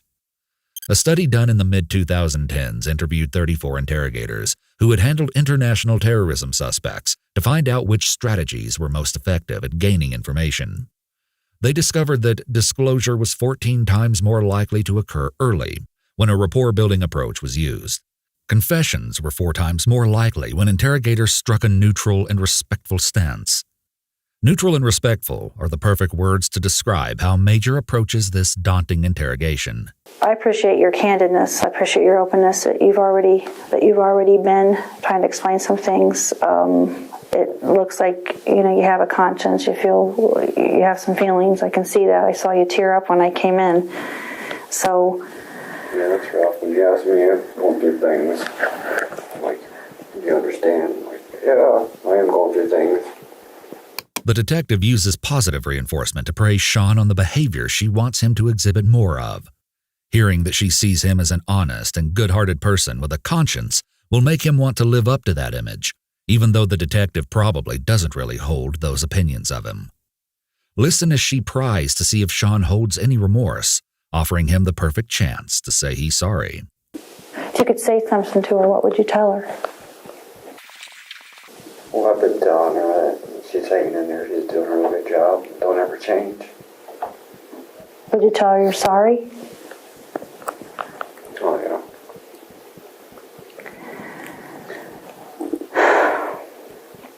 Well, I can see that you're hurting. I can see that. So I can see that you... Go ahead, what are you I thinking? should be hurting more, but I'm just trying to stay strong. Yeah. The way Major prompts and comforts Sean feels almost like the way you'd speak to a child. And although he half-heartedly agreed that he was sorry when asked, his next words, a response to being reminded how religious and strict Jane was in her values, shows that in his mind, his actions were still at least somewhat justified. Yeah, she doesn't do the phones, no exchange of phone numbers. You can't come in her apartment. She's pretty strong on that. Let me ask you this. It makes me wonder what she's hiding from as well, because there's Bible verses all over her walls and everything. But she could just walk in to where I'm staying with no problem. It's okay. It's like I can't go into her place, which is fine and dandy. But it's still, she sees it okay that she could come with me. Yet Major is determined and continues prodding Sean to see if he himself can realize and admit that his victim was never a willing participant in what happened to her. When she came in your house, do you think there's any part of her that thought she would have sex with you? That's an honesty question. Do you think she thought she was going to have sex, or do you think she thought she was helping another human? Be honest. For her sake, be honest. She's torn. A little bit above, probably. I know she does. Maybe not. Because she's already dealt with a lot the past few days of dealing with loss. And that's a lot, or one of the reasons why she said she wanted to marry me, because she was like, I don't want to get married, so she's ready. Sean goes on to confess that he found Jane more intriguing because of how much she pushed him away. He admits he hit her once and says she flipped out, but then tries to downplay the severity of the strike. Tapped her.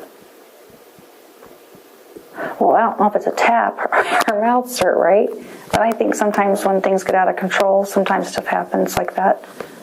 Right? No. Normally it don't get out of control. The further we dig into Sean's story, the less this statement that things don't normally get out of control holds up.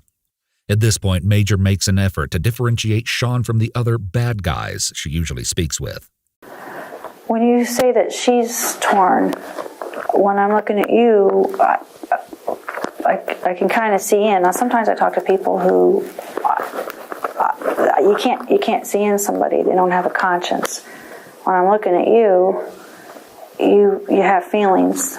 You have some feelings, and I can see them. The interrogator couches her negative statements within a positive build-up to make them more palatable and lessen the chance of Sean going on the defensive. Here's what I'm seeing with you. One of your strong points is you kind of are stand-up. Like, you might make mistakes, but you don't want to hold your mistakes inside. In this situation, whole thing's a mistake. I mean, forcing yourself on somebody to have sex when they don't want to is a mistake, right? But Sean dodges Major's question with a bizarre rant that essentially sounds like he's trying to imply a common thought process of sexual abusers. She was asking for it. That wasn't the intention. It's like a simple tap. I get like, like, sorry type of thing. Yeah. And kind of like, oh yeah. It's like, geez. It's okay if she just sits on my lap. I sit down, she just sits on my lap. It's okay, but I can't give her like a pat on the shoulder or anything. The stuff we're talking about. And she went like, Because she doesn't want the physical piece. yeah, on her time. Major says she's talked with Jane and just wants to make some sense of things. She kind of told me what you were saying, like, I want to let you go. And I think you guys were putting a bag together for her. But then the fear is, this was actually last night.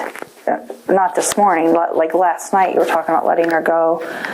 But then wondering what's going to happen then. Are we going to come for me? They're going to, Like, it's like nobody wants to go to jail. The interrogator goes back to emphasizing honesty, letting Sean know that it's still worth it to tell the truth and allow the victim to heal. How can I take back what I did? You can let her put value on it. You can let her know that, you know what, I did what I did was wrong and it's not your fault. Because really, it's not her fault. And that's where the man up thing is. You're a manly guy. That's the piece of you there's a good piece there. The guy that stands up says, I did what I did, it was wrong. She didn't deserve that. And that I want her to be okay. For her to be able to put value on it, to 100% honesty is there. Needed it though. That's the sad thing. Needed what? To get, both of us needed that to get through our lustful desires and Needed to have. in a way. I mean, Okay, and that's honesty. Don't feel like, hey, if you have a thought like that, not it's so much me. She's just battling all the time. She's battling like with the lustful desires, and it's a roadblock. Studies show that the fear experienced by a victim during the actual assault is immediately replaced by guilt and self-blame, with this effect being the hardest to overcome specifically for women with strict religious backgrounds condemning non-marital relations. This is exactly the sort of person Jane was, and so in addition to looking for more confession out of Sean, Major also wants closure for Jane, in the form of her abuser explicitly saying that he forced and completely took advantage of her against her will. But as we're seeing, Sean can't quite commit to saying he was fully in the wrong here. Just her dealing with her lustful mind. She has a lustful mind. I mean, honestly, she battles with it all the time. And her and her and others, she shelters herself inside because of her lustful mind. And I want to help her with that if any way I can before I actually surrender. Sean talks a bit about the things that have gone wrong in his life to lead him to this point, and then he starts to break down, which is a huge emotional shift from the unbothered demeanor he's been keeping up. sorry you're going through everything. You're still a human. You know what I mean? Doesn't matter. It does matter, Sean. It does. And your whole moment might be right now. It doesn't matter. It does.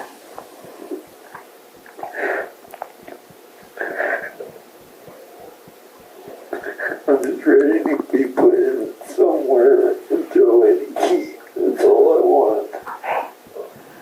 You've given her peace, right? You give her peace by being honest, right? Do you agree with me? I know, because I know what she wanted. She wanted you to be honest so that she can feel like a good girl, because she is one. Major continues to hear Sean out while soothing and showing concern, which are important steps in continuing to build trust and rapport that will pay off down the road. Come on, it don't matter. Life to me, I died a long time ago on the cross. Whatever happens to me, it does not matter. It's temporary life anyways. Okay. She tries to get Sean to see how his actions will have a long-term negative effect on his victim, but he still finds a way to avoid this mentally. You think this will impact her for a long time? It'll clear her lustful thoughts. She'll be able to move on and stay focused now. You think it will cause her some trust issues? She's always had trust issues. Do you think they'll be worse? Can't get no worse. She's still single, never been married, 36. She has really bad trust issues. Major is about to shift the conversation to Elizabeth once more. She tells Sean that when she says they always figure things out in the end, she really means it and lets him know that this can be a one-conversation deal if they can manage to sort everything out properly. We can't find Elizabeth. We'll find her, but we can't right now. Hey, look at me. Look at me. I need your help. Why not? Okay? I need your help. I'm not here to judge you. I'm not going to leave your side. We're going to help it. I'm going to ask you for your help here. Okay? Are you hearing me okay? Are you understanding me when I talk? Yeah. Can you help me? Major remains firm, letting Sean know that the truth will eventually catch up to him. But interestingly, instead of intimidating him with a demand that he reveal where Elizabeth is, she gives him a small feeling of power by sincerely requesting his help. Sean is, of course, unwilling to come right out and say what he did at first, but the interrogator keeps appealing to his emotions. You came in and you said, I don't care about me anymore. I died a long time ago. You're trying to help the situation with, let's just put it in perspective, with what you've described with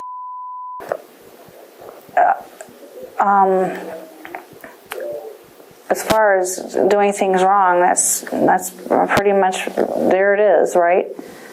So really anything that's happened with Elizabeth is the same exact thing. Am I right? Am I right or wrong? You gone through the same thing? I mean, there's a level of seriousness. It can't be a whole lot different than that. I'd say it's a whole lot different. Tell me how. Sean remains ambiguous, trying to measure what the police already know. But he's all too aware that the Jane and Elizabeth situations aren't equal, because one involves murder, and Major tries to unpack his vague statements. I don't think she's okay. We're past that, I think. We're past that. Well, you know she's not okay. What? You know she's not okay. Pretty much.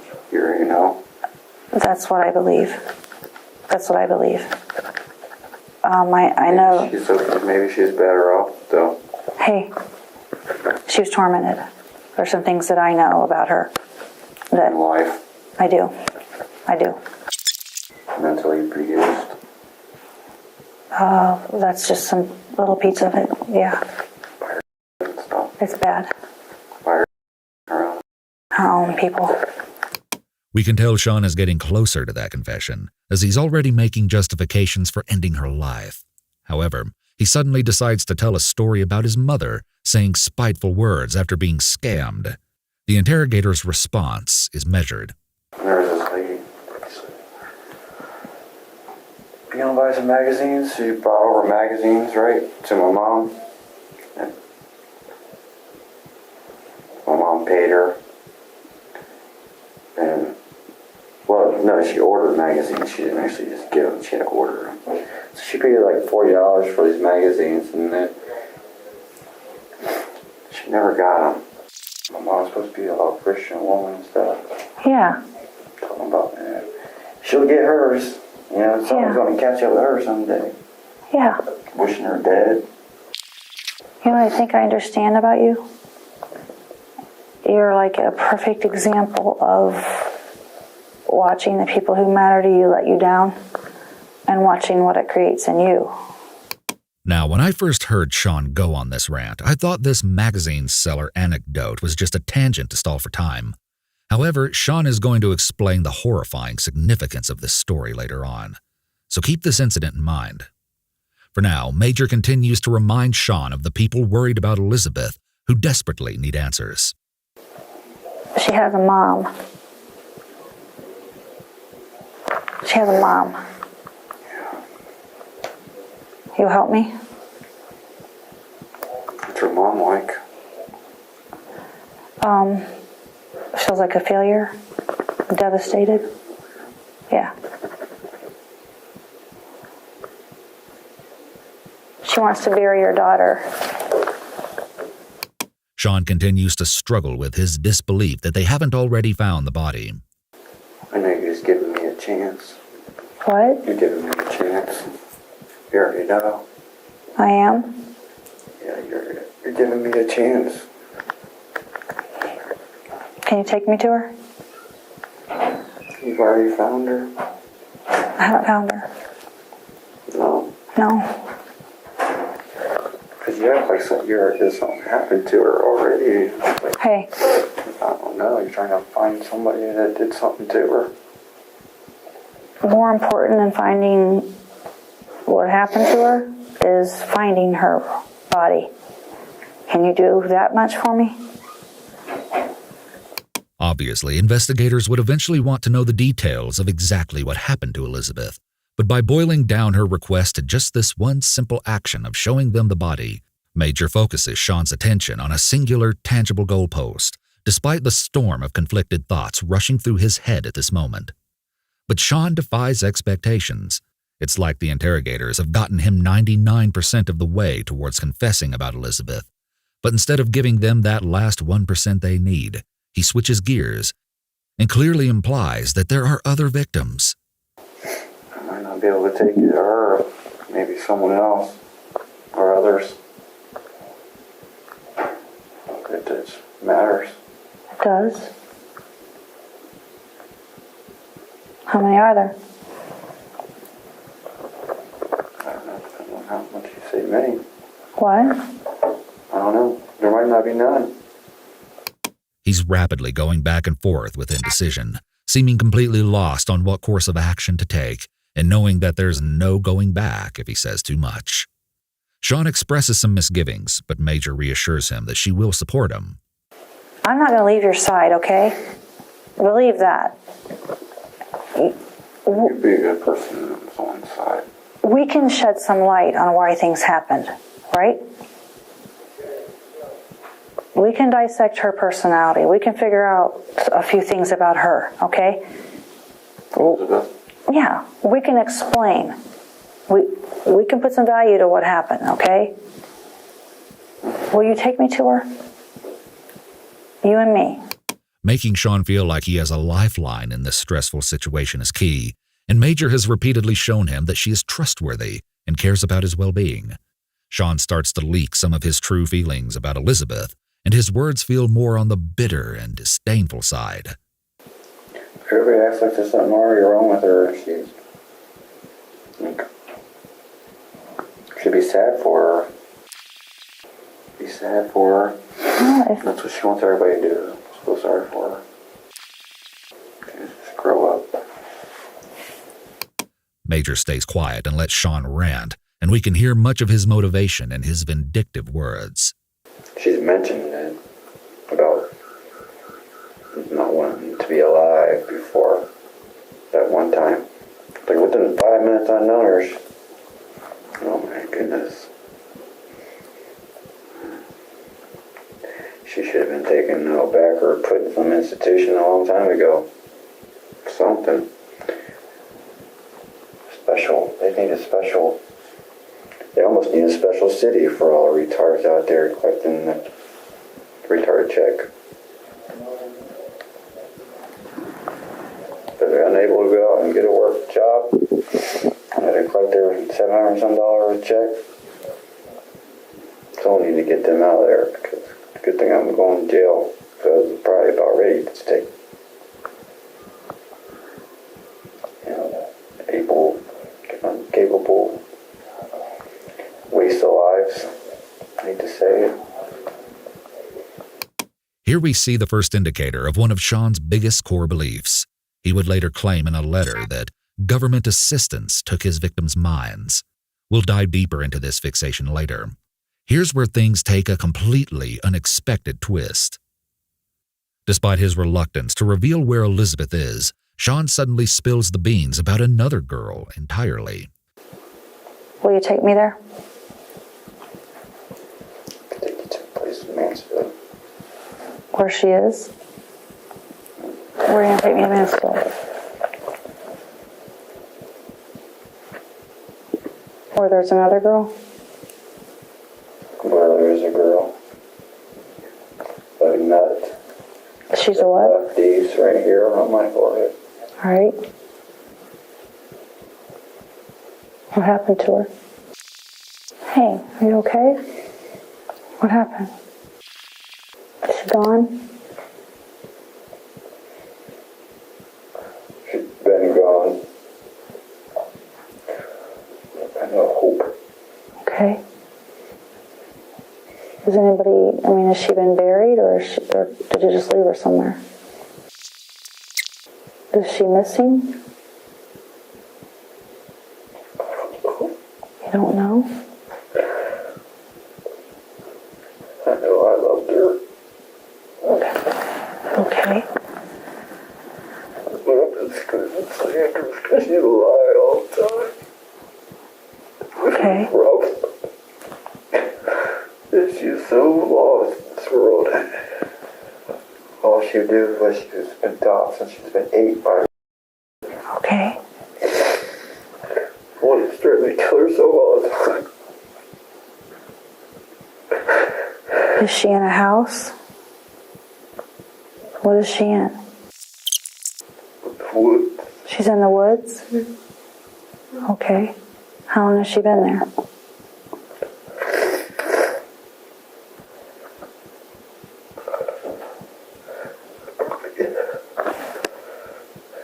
How long? June. June? Okay.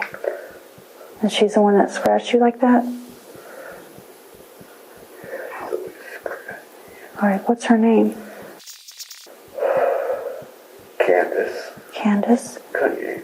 Cunningham? At the funeral, so I took her through the woods. Okay.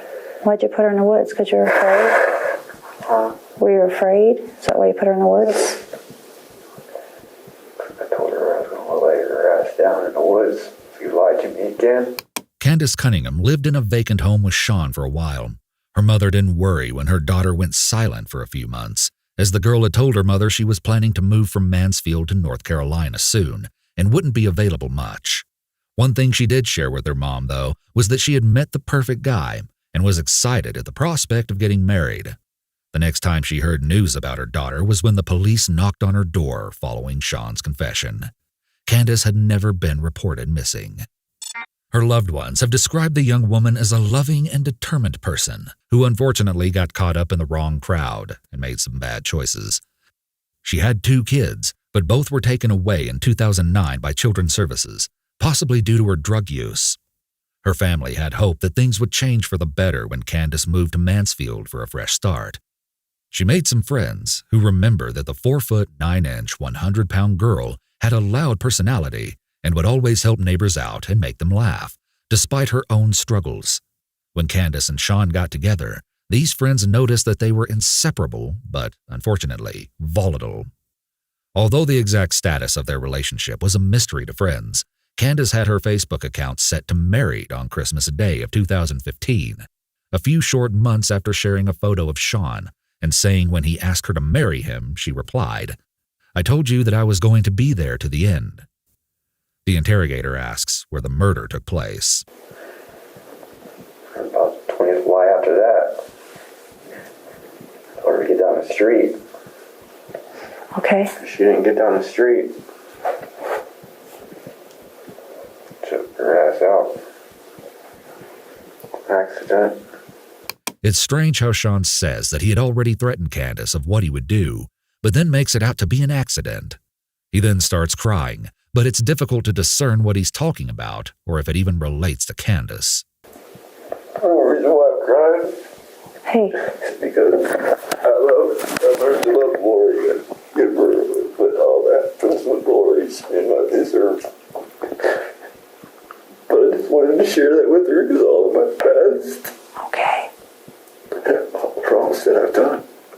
Because Is that me?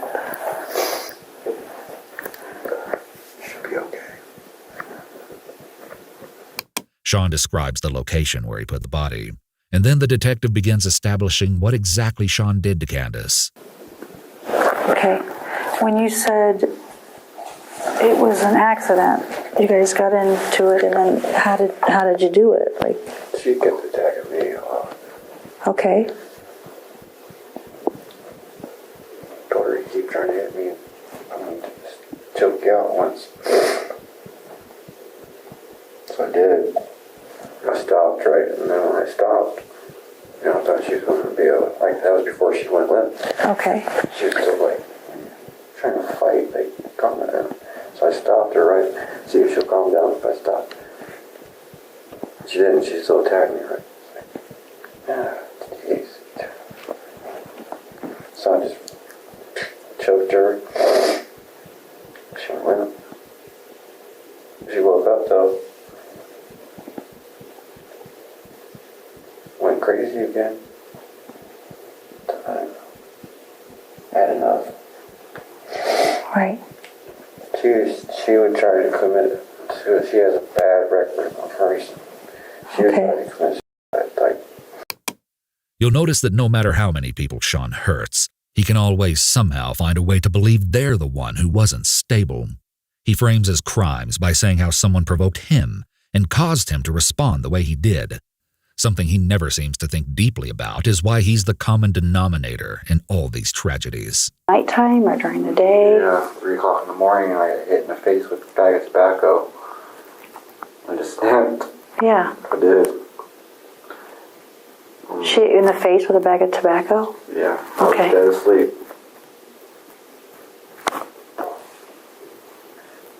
What'd you do that? You know what I mean? What raised up?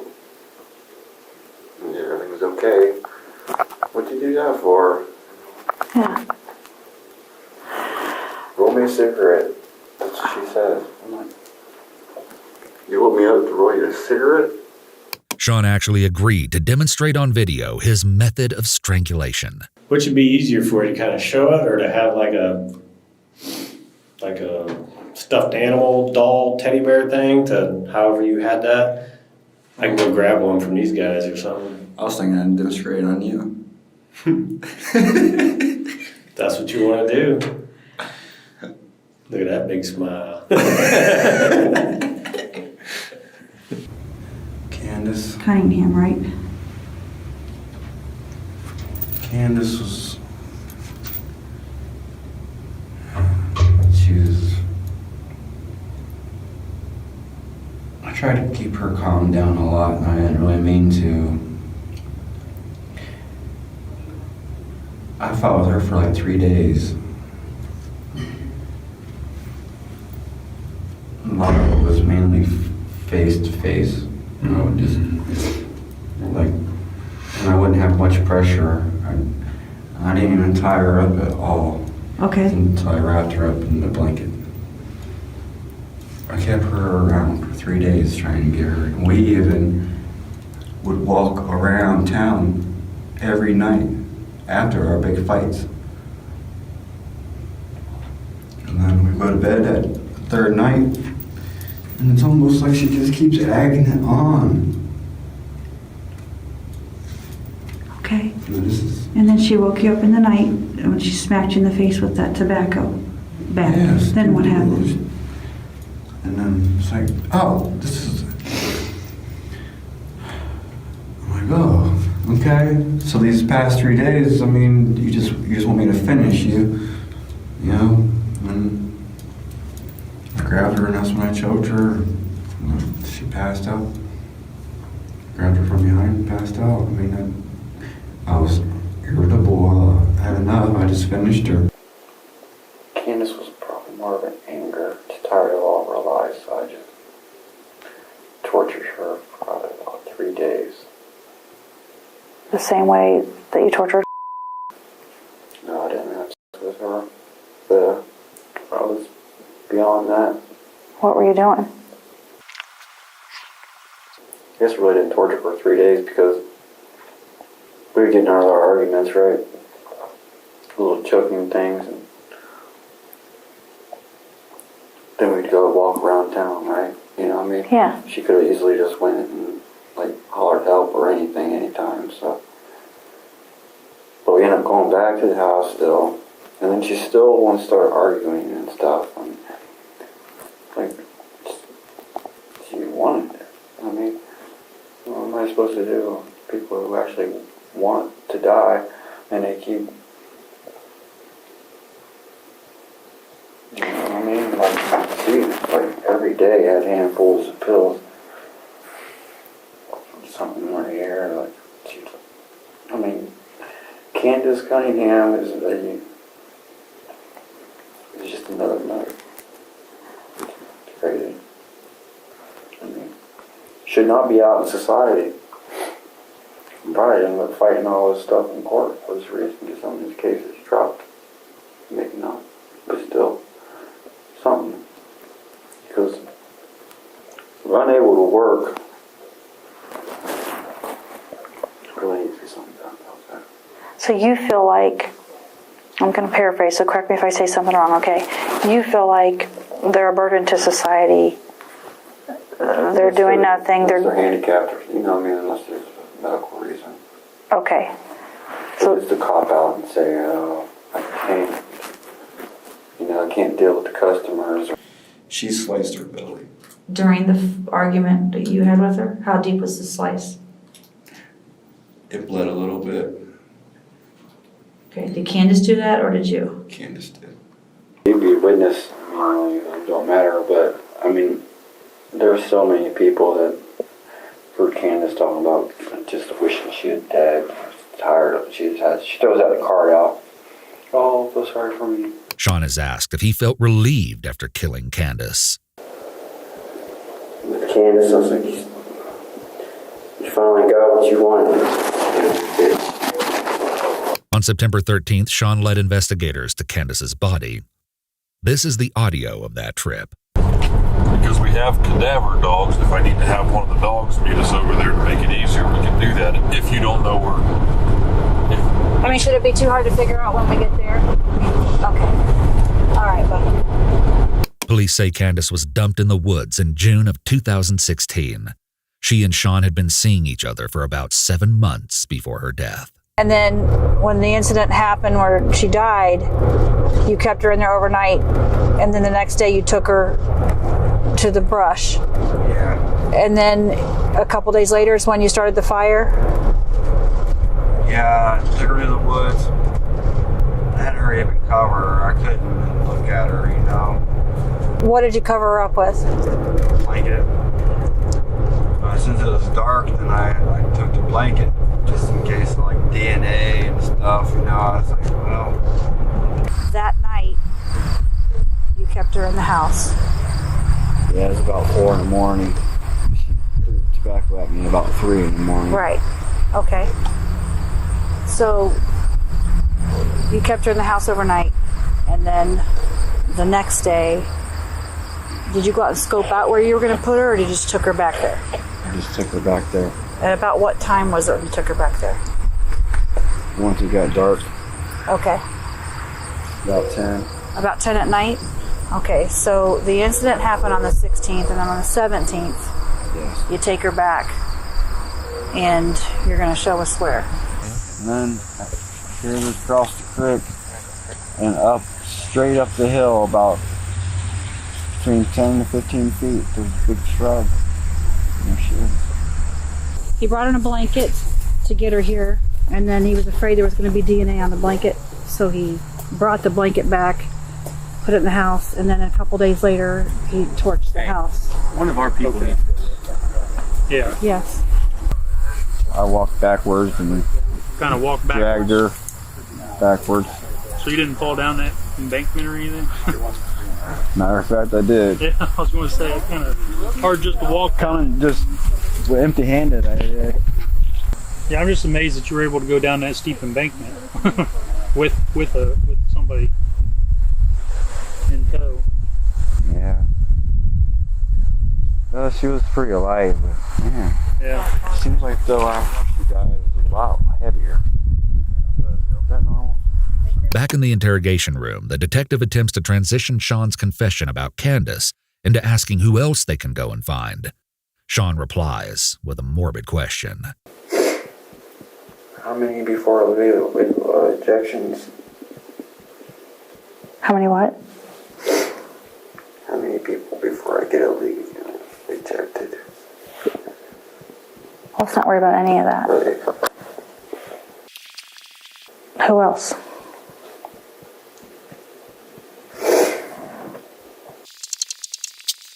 Well, I already mentioned another one.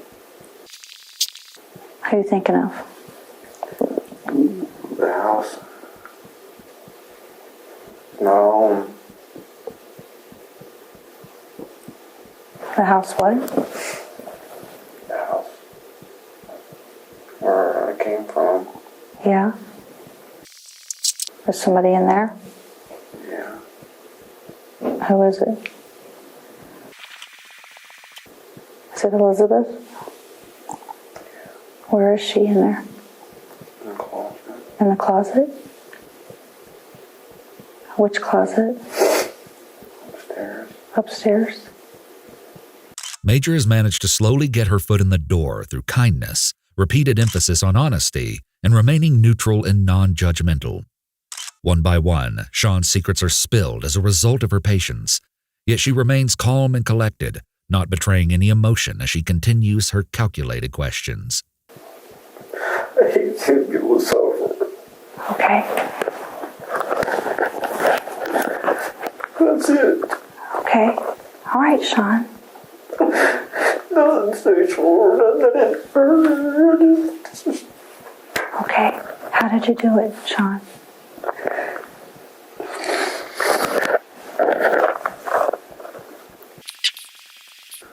She wanted more. She did at first. I was like, what the heck? Because she came over. I said, I was going to go home and eat some barbecue chicken. Okay. Sean says he and Elizabeth played a game of Yahtzee at her apartment before heading to his place for barbecue chicken. She went back home. Okay. She calls me later. That's what I was doing. I mean, this was like 11 o'clock at night. Nothing. Maybe it's 10 o'clock. Right.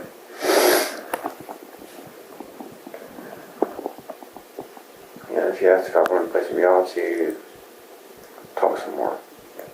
Alright, that's fine if you want. She came over. She started badmouthing in a way. It's like, I'm not going to marry her. And I don't see no one else marrying her. She's going to be miserable all her life. For you. Sacrifice my life for her. Okay. Here we see Sean's habit of judging the worth of other people's lives rearing its head again. Elizabeth didn't have a job, lived alone, and had been going through a particularly rough time just before her death because she was forced to give up her cat after proving unable to take proper care of it. There seems to be a trend in Sean's victims. He often selects people who are more isolated from friends and family, or mentally troubled, people who wouldn't immediately be reported missing, and people who are looking for someone, a friend, to talk to. Sean's just told Detective Major about 2 people he murdered, and now she goes to get him snacks. She's picked up on exactly who Sean is. Someone who attacks when he feels challenged or things don't go his way. She'll stay on his good side, to the point where he will continuously request to speak with her. This loyalty and cooperation he affords Detective Major may seem like a killer who just wants to keep talking about himself, but it's a stark contrast to how he treated the initial interrogator. In these clips, it seems that Sean is griping about presumably the first guy's attitude. Do you feel better that you've talked to me? Yeah, I appreciate you coming in here, not him. We weren't wanting to get nowhere. Well, sometimes it's personalities, or if he already knows something and you don't want to say it, but But he's lying to me too, so. I don't know what was said because I wasn't in here, but I'm not saying he was lying, but right, because he's a straightforward guy. lack of information. The other guy's temper was getting a little carried away. Patient, losing his patience. Let me know what he's talking about. You'll recall that the first interrogator was relatively respectful of Sean during their conversation, and only really pointed out his clear deception or feigned ignorance that what he'd done was wrong a few times, such as when he kept offering alternatives for where Elizabeth might be. We still got the issue with Elizabeth. I'm gonna issues with Elizabeth. You said you helped her find peace. You set her free. That's what she said. Yeah. How'd you help her? Told her quit random listening to everybody in confusions. People always have opinions. Everybody need to get away. Get away where? Did you talk about going anywhere? No. Some family in Florida.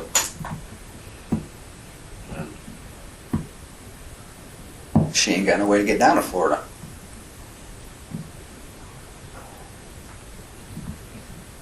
I think she's still probably around here. Sean's offended reaction, which made him shut down completely to this first interrogator, shows us just how important control is to him. In the clips that follow, we'll see how Major stays on Sean's good side and garners confession after confession out of an initially uncooperative suspect. First, he finishes the story of what happened with Elizabeth. She came over about 11 o'clock. She brought over Yahtzee. We played Yahtzee. 11 o'clock at night. So you guys played Yahtzee and then that happened? She couldn't sleep, so she called me. Okay. After Elizabeth's call, the duo met at the YMCA and walked back to his place. I was just showing her around that she insisted to look around, right? Okay. So I go upstairs. I showed her upstairs, and she just kind of trying to put moves on me, which was weird because when talking to her, I didn't really feel that. I mean, I didn't see Yeah. that. Yeah.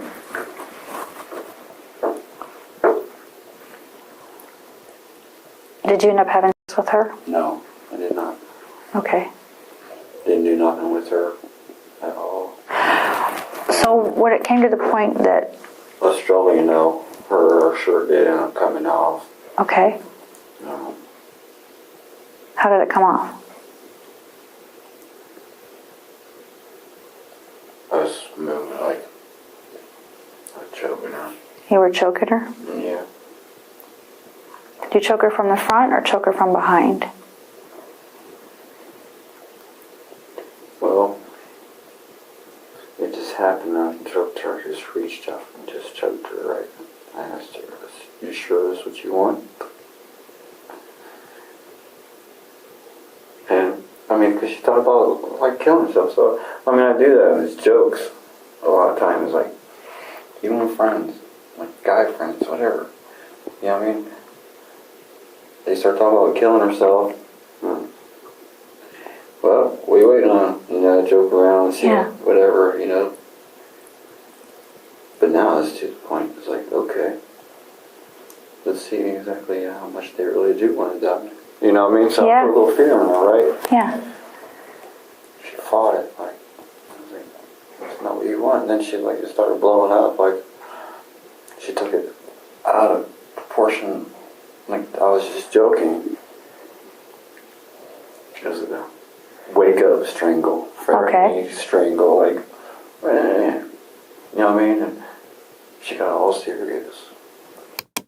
Sean has said that while he strangled Elizabeth, she was saying, "Forgive him, Lord, for he don't know what he does." And there wasn't no calming her down, she just lost it. I had panicked. You panicked? And then you just did it again? I didn't have another choice to slow, calm her down. I mean, she was just like moving around and stuff like that. So I was like, threw her on the bed and like. So, did you strangle her again? Is that how she died, or is there another way? That's the way she died. That's the way? Once again, Sean was more than happy to demonstrate his method of strangulation on video. Okay, this is Detective Major. We have Detective Evans in the room, Sean Great in the room. It's September 15, 2016, time 17:04. Sean's going to demonstrate the way he uses in strangulation in cases that we have been discussing. Well, Elizabeth, right? It was kind of shocking, right? I was just joking. We were just joking, like how she wished she kind of would die. You know what I mean? I was like, so I'll help you. I'll just go like this. You know what I mean? Like Pushing forward and up at the same time. right. And she kind of just like whacked my hands and like started flipping out and stuff like that to the point where I had to just like grab her and I just would lean forward and just press. You know what I mean? Okay. All right, that explains that with Elizabeth. She'd fall down. And, You just kind of go down with her? yeah, I laid her down and finished. And even after she stopped breathing, I held on till she messed her pants pretty much. Okay, You know what I mean? I didn't release. okay. I continued. Sean says that everything just happened so fast that he had only met her just a few days before. So in summary, his explanation for this murder essentially boils down to Elizabeth had supposedly talked about wanting to die. He wanted to test how much this was true. He started strangling her, but once she fought back, he tried to give her a hug and tell her she does want to live. But at that point, she told him to get off because he had just tried to hurt her. He says, quote, "She just kept going on, and it's like, Jesus, save me, and it's like, you're not saved. My compassion wanted to just free her from this world." Sean says at that point, it was like way too late, and so he finished strangling her. I'm like, Elizabeth was more different because I played around with her. And she got scared and just jumped the gun. I thought we were better than that. I put her in the closet, threw a bunch of clothes in the closet and shut it. And I've just been killing a lot of flies. Opening the window, letting the flies out. It's crazy. I'm surprised it don't stink as much as what it does. Yeah. It soaks in, the smell soaking in everything else though.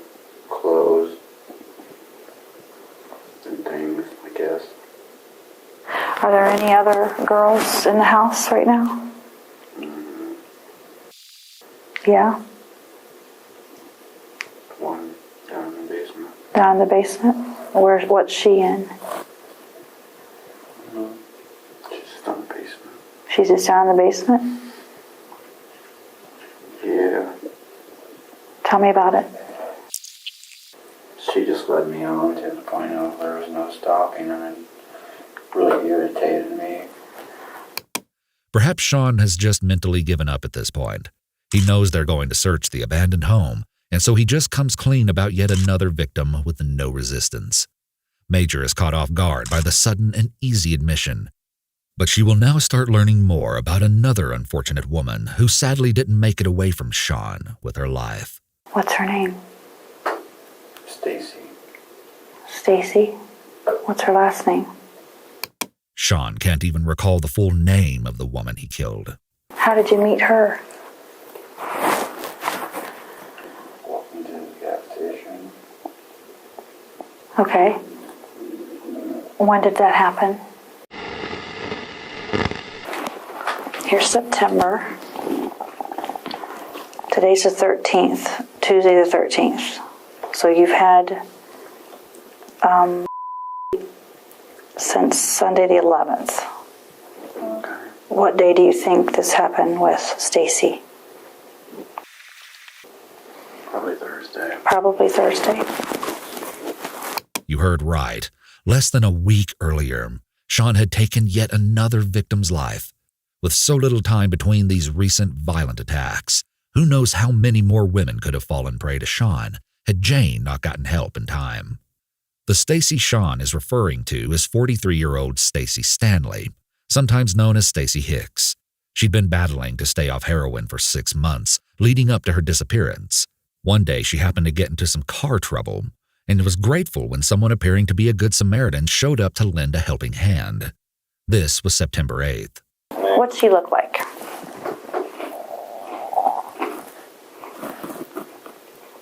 Sweet lady. Sweet lady? Yeah. Stacy had driven from her town to Ashland for some shopping that day. She got her nails done at her favorite place. It was shaping up to be a great night, but unfortunately, Stacy's parade was about to be rained on by a flat tire. And, well, actual rain. Having to pull over alone in the dark was less than ideal for the woman, but after calling her son, who said he would send a family friend over to help, she stopped at a BP gas station and waited. How did the conversation go that she ends up coming back to your place? Did you just walk up to her and start talking? Well, it was raining. I had an umbrella. I was going to give her my umbrella. And then keep walking because she was standing outside. And then she had a flat tire in her car. You may give you a hand. And she's like, well, I have someone coming. Okay. It's only one man job. I went ahead and walked down the circle, okay? And then back. And she was still there waiting. But then I went back up there in about 10 minutes. Someone showed up. Because of a mix-up, there was a delay in Stacy's assistance arriving, but she told her son that a different, nice gentleman was trying to help her out. When Stacy's family acquaintance arrived as requested, he was surprised to find the woman already accompanied by Sean, who ended up doing most of the work changing the tire once he was lent the tools. When the job was done, Stacy and Sean went inside the store and the family friend took his leave, observing that Stacy seemed comfortable around this stranger. It was around 10:40 p.m. when the clerk noticed the pair enter, and Stacy took a phone call where she told her son she was fine and would be heading home. She proceeded to buy Sean a cup of coffee to thank him in what the clerk described as a chipper, good mood. They then walked out together. Asked her if she wanted to hang out some time. I said, sure. And she asked me what I was doing that evening. So we started hanging out. She came in, and everything was fine. I mean, we ended up kissing.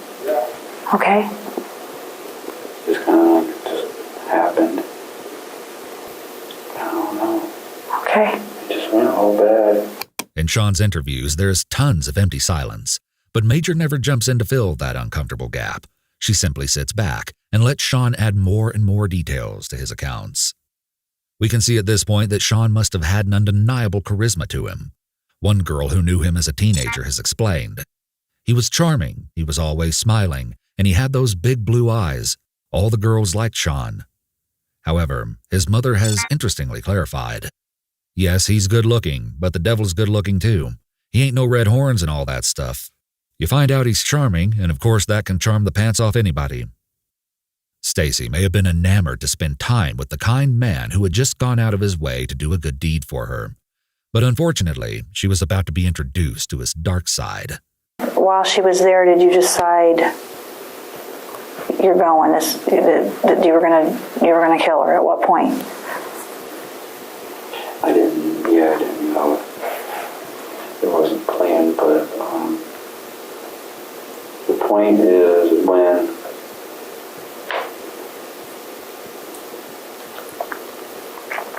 she just gave me these flashbacks of all these other women, and that's probably broken my heart to really break it down.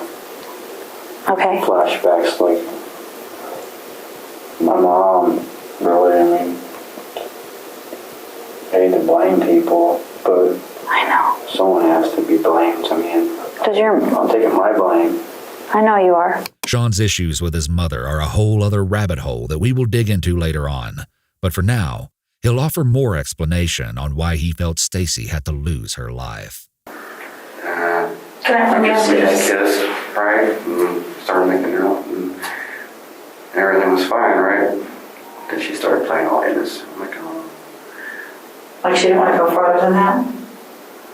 Yeah, and that's when I called her out on sugar daddies. I said, quit. If I busted out $40, then you do something. You know what I mean? Like, yeah, no matter what it is, it's just going to get bad.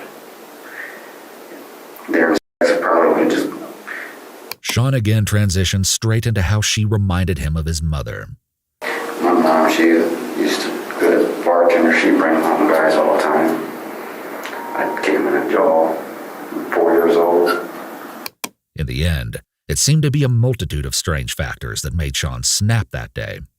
I mentioned that she had sugar daddies. I call it like it in a way. I brought that up, and she was straight up lied to me. Just like playing off like she's all innocent. I just seen how she just played this dude about changing her tire. And get a hold of me sometime and all this, you know what I mean? Because she was waiting on this guy to come and change the tire, which I'm going to change the tire with his tool stuff while she was talking to him. You know what I mean? It's like, whatever, you know what I mean? I'm used to that type of life. So did you feel like she'd already sealed her fate when you watched her be manipulated to that man? No. When she lied to me. About when you called her sugar, when you called her out on it? Yeah. So you... Like, that's a nice guy. And she just took defense already, like, hey, he's just a friend. I said, just like everyone else, all the other women, they do not know that the more honest they are to me, the better we get along. You know what I mean? No matter what the situation. Just be honest, you know what I mean? It's really not clear why Sean would assume this man was her sugar daddy in the first place. All right, did you have sex with her? Yeah. All right. See, at first, kind of like playing around. And then she wanted to play that innocent thing. So I just kind of just snapped on her. They'll play all innocent. She'd come home with me at 11 o'clock, don't even know me. I mean, kind of like almost sent from God. But it could be sent from the devil, I don't know. Someone gave up on her. In the same way he had with Jane, Sean videotaped his assault of Stacy on his cell phone. After he killed her, he wrapped her up, dragged her body to the basement, and covered it with trash. Yes, this was the same property where Jane was rescued, and Elizabeth's body was hidden, so in reality, when officers went to search, they were faced with a terribly gruesome and tragic scene. Everything was as Sean described, with Stacy's decomposing body being discovered on the cold concrete floor buried in debris, and upstairs, a closet covered in duct tape with a deplorable smell emanating from within held Elizabeth's body under a pile of clothing. Along with the stun gun that's been mentioned, investigators found brass knuckles that they believe could have been used on the victims. The following clip is Sean's visual demonstration of how he killed Stacy. When you choke a woman out, Yeah. choke someone, they die with their tongue out of their mouth. And she put her tongue out of her mouth? I don't know, just the pressure that makes people's tongues stick out. And then after they die, it just makes them still. Their tongue just stays out of their mouth. All right, did she try to fight you when you were strangling her? Yeah. Tell me about that. She maced me too. She maced you? Well, that's what happened, yeah, she maced me, right? And I just snapped. As well as the other things, like... When you had sex with her, did she want to, or did you have to make her? No, I didn't have sex with her after that. I made her actually... Stacy was reported missing on September 10th. After not hearing from the woman following her flat tire incident, her family grew extremely worried. The next day, her car was found abandoned. Sean has admitted to driving the vehicle after killing her and also taking $43 from her purse. In an odd but not surprising addition, Sean apparently quipped in one interview that Stacy told on herself about getting an assistance check each month. Given Sean's track record, we already know that this is something that really sets him off. How long did you keep Stacy before she... Oh, just about an hour. Just about an hour? Short time. Yeah, she flipped out. Acted up. So, I didn't have a choice. You didn't have a choice? Do you really, think about it. Did you really have a choice whether to kill her or not? Rationally. Looking back at it, do you have a choice? Where I was. Oh, she knew where you were, meaning Living. she knew, and you had already made her give you, forced that on her. So, is that what you're meaning?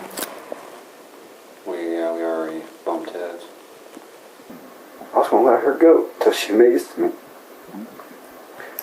She was free and clear to go. Because she told me she had a grandchild, everything. Now here's where things take a turn. Sean will slip up a bit when talking about how many total victims there are. He says 4.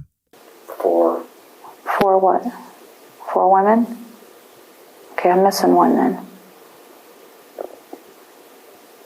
So we got Candace, Elizabeth, Stacy, and who else? Another Candace? No, Stacy. Okay. So I'm wrong, actually. I haven't really thought down. I was wrong in saying 4. I thought that it was 4. Maybe it's because I haven't kept track or anything. Maybe I was thinking is a victim. Okay. Or victims. Sean may have played it off, but the truth is, his list of victims isn't over quite yet. And at this point, Major really has no way of knowing just how deep the iceberg is. Just when it seems like he's finally come clean, he tacks on another crime to his quickly growing history. Major will continue to see what other secrets she can get from Sean, but first, he reveals more details about the psychology of his attack on Jane. Were you going to do the same thing to... Never. No. What's the difference? Because she'll help people. Because she helps She'll be people? able to help people. Yeah. I was told not to. Just so many things, reasons not to. Okay. For her. Even though she was mentioned she wanted to die before. Then she even mentioned that she wanted to die then. Because of the abuse I was putting her in. Sean's reasoning for why he wouldn't kill Jane is just another example of his belief that he is essentially someone who doles out justice or so-called mercy to those he sees as lost causes. He seems to feel he has the right to judge people's morality and worthiness to life. That being said, with how close together his crimes with Elizabeth, Stacy, and Jane were, it's also very possible that Sean was on a spree and that Jane wouldn't have made it much longer before his inevitable snap. He continues to tell far-fetched stories about instances where he thought Jane was showing her lustful desires. What could you tell? While I was playing tennis. When she was playing tennis, you could tell. She was so frustrated she couldn't even play tennis. She wanted to go back to the apartment, actually.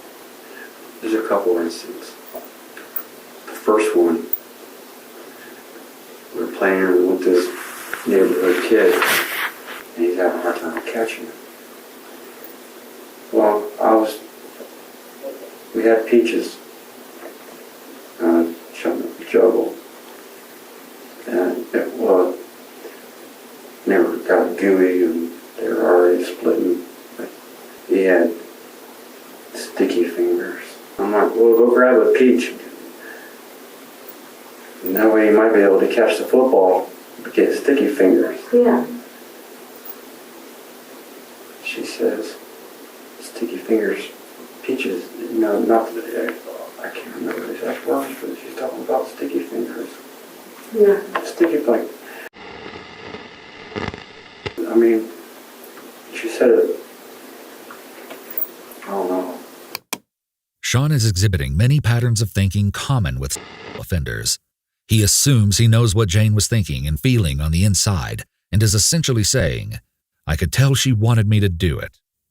He blames what he did to her on her supposed provocative comments, even though he can't even remember what he thinks Jane said. All this serves to once again minimize his crime by suggesting she wanted it to happen all along. She worked in a way. It was the same thing when we were playing badminton, right? It was the way she was hitting it, I couldn't get under it to bring it up. Kept hitting it down. Like that. So we had a good run. I just couldn't get it up. She looks at me and smiles like, "Oh, you couldn't get it up." You know what I mean? Like, Yeah. I just kind of rolled with it. You know, other times at the table, you know, people would say stuff like that, and she would catch right on, you know, the warpness of it. Yeah. Keep in mind that Jane was already in her mid-30s when she met Sean. Assuming Sean's stories have any truth to them here, it's still obvious that a mature woman like Jane, regardless of her religion or innocence, would be able to understand adult humor. Sean is really grasping at straws to provide any proof that she ever desired to take things further with him. Her mind was clear. Yeah. We just got done playing tennis. She was talking about she wanted to play putt-putt golf, and I don't think she was talking about putt-putt golf. The way she said it, she needed something like, so we were just like... Yeah. Sean also talks about wanting to get Jane pregnant. We talked about abortion and stuff. And I was pretty sure, you know, she said she wasn't going to get an abortion. No. He's definitely against that, right? As long as they would get her pregnant, she'd at least be able to have something to focus on instead of everybody else's business. But now I kind of think, well, she doesn't because that poor child. She'd resent him, probably, and she wouldn't know how to be a parent. Right. Her apartment is full of Bible verses. I think, what is she hiding from? She's hiding from something. At one point, the interrogator tries to give Jane some props for having the bravery and wits to escape, and Sean immediately interrupts to take responsibility for this accomplishment as well. She had some courage there, didn't she? I told her to. Told her, "You better find a way out of here or I'm going to kill you." Did you mean it? No. I just was trying to boost her to go. To like, just... I don't know what I was doing.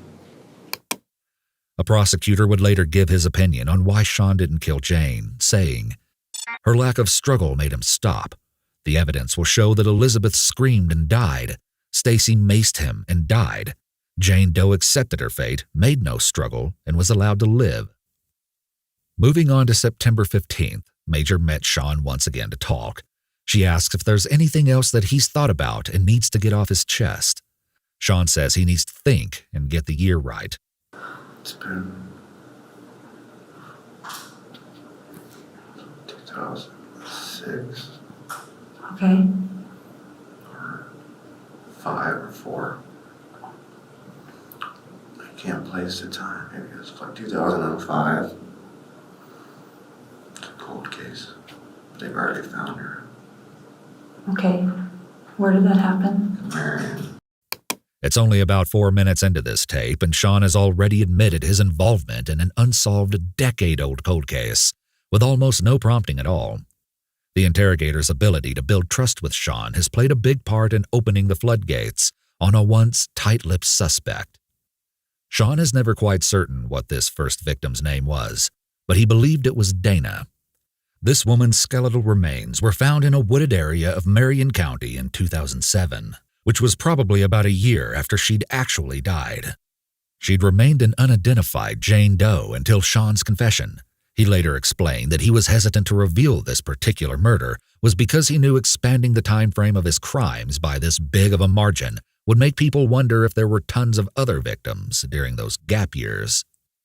In 2019, authorities would finally be able to use DNA from the victims' family members, along with facial reconstruction analysis and isotope testing to identify her.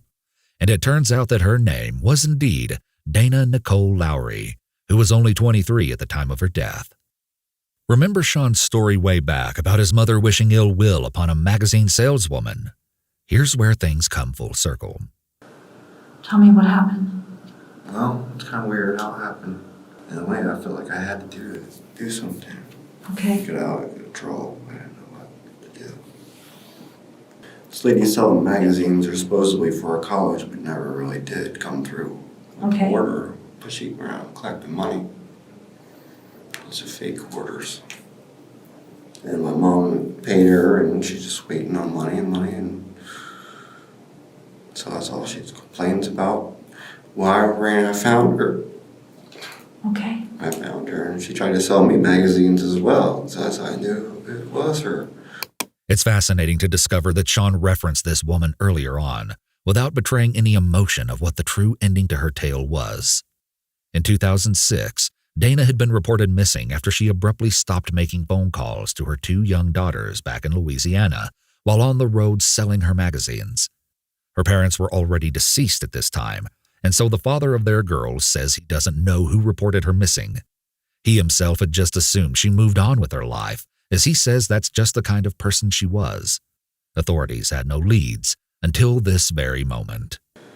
So I took her with me to my grandparents' house where I was living. I was remodeling my grandparents' house. Started arguing with her, like, "You're a con. You're just gonna take, you're gonna take my money and run." I said, "No." I said, "Yeah, you are, because you did my mom's too." And she pretty much can, like, give you over to God. She knew God was gonna take care of you. I know I'm not God. I know that. It's interesting that Sean frames this murder as a sort of revenge against Dana for what he believed was a scam. However, earlier you'll recall that he admonished his mother for hoping that the saleswoman would get what was coming to her. Sean says it was almost like it was meant to be when he found Dana again, just a few months after she had initially sold to his mom. And how did you get her from there to your grandparents' house? I asked her what she was doing. I wanted to take a break. Take a drive with me. Well, actually, to go get the money, that's why. Okay. Yeah. I asked her what she was doing before that, and she was ready to call it a day, so I just asked her if she wanted to hang out, go out to where I was staying and get money. Okay. Which I lied.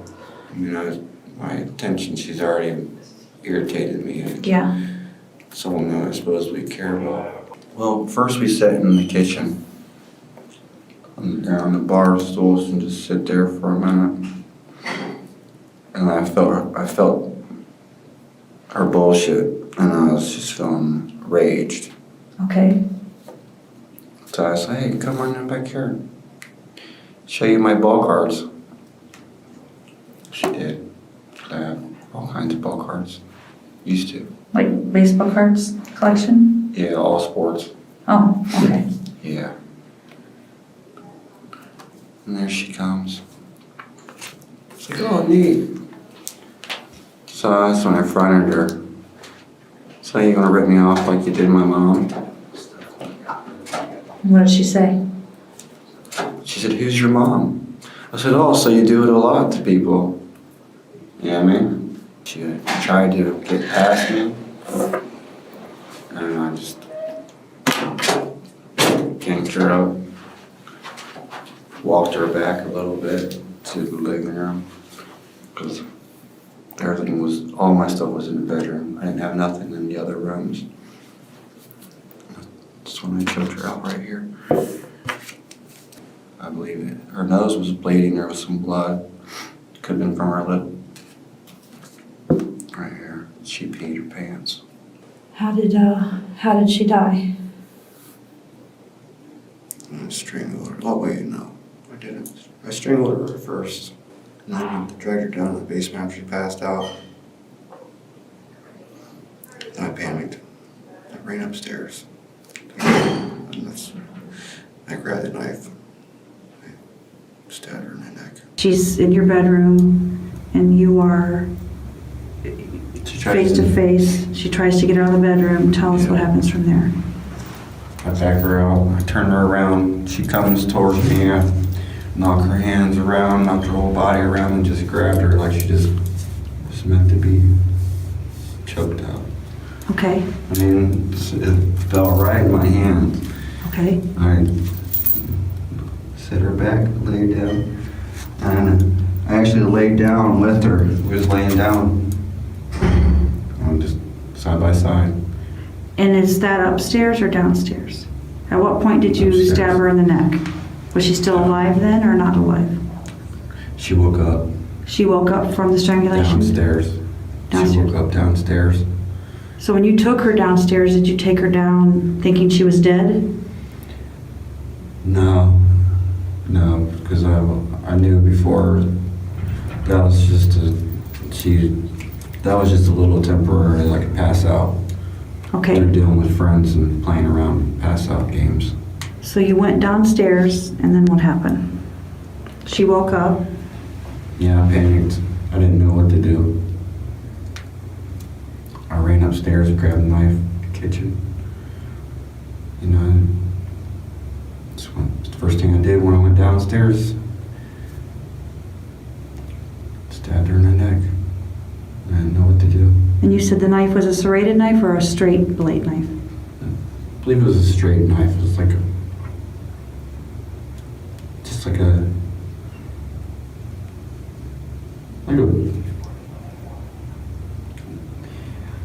knife you cut onions with. Okay. All right, the time is 5:12 or 17:12 hours. Date September 15th, Detective Major, Detective Evans, and Sean Great at the Ashland County Sheriff's Office.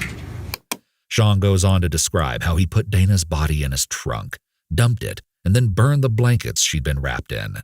Did she have her clothes on? No. They were soft. They were drenched. Stabbed her here.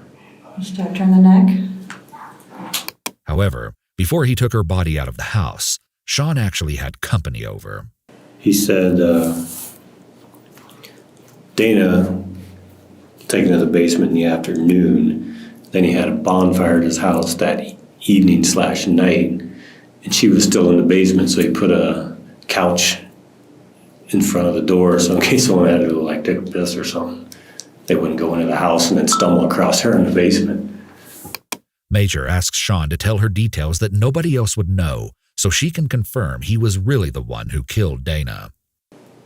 I did go back after a few months, and I burned a fire. I caught her on fire, just to burn up a little evidence, just in case if there was.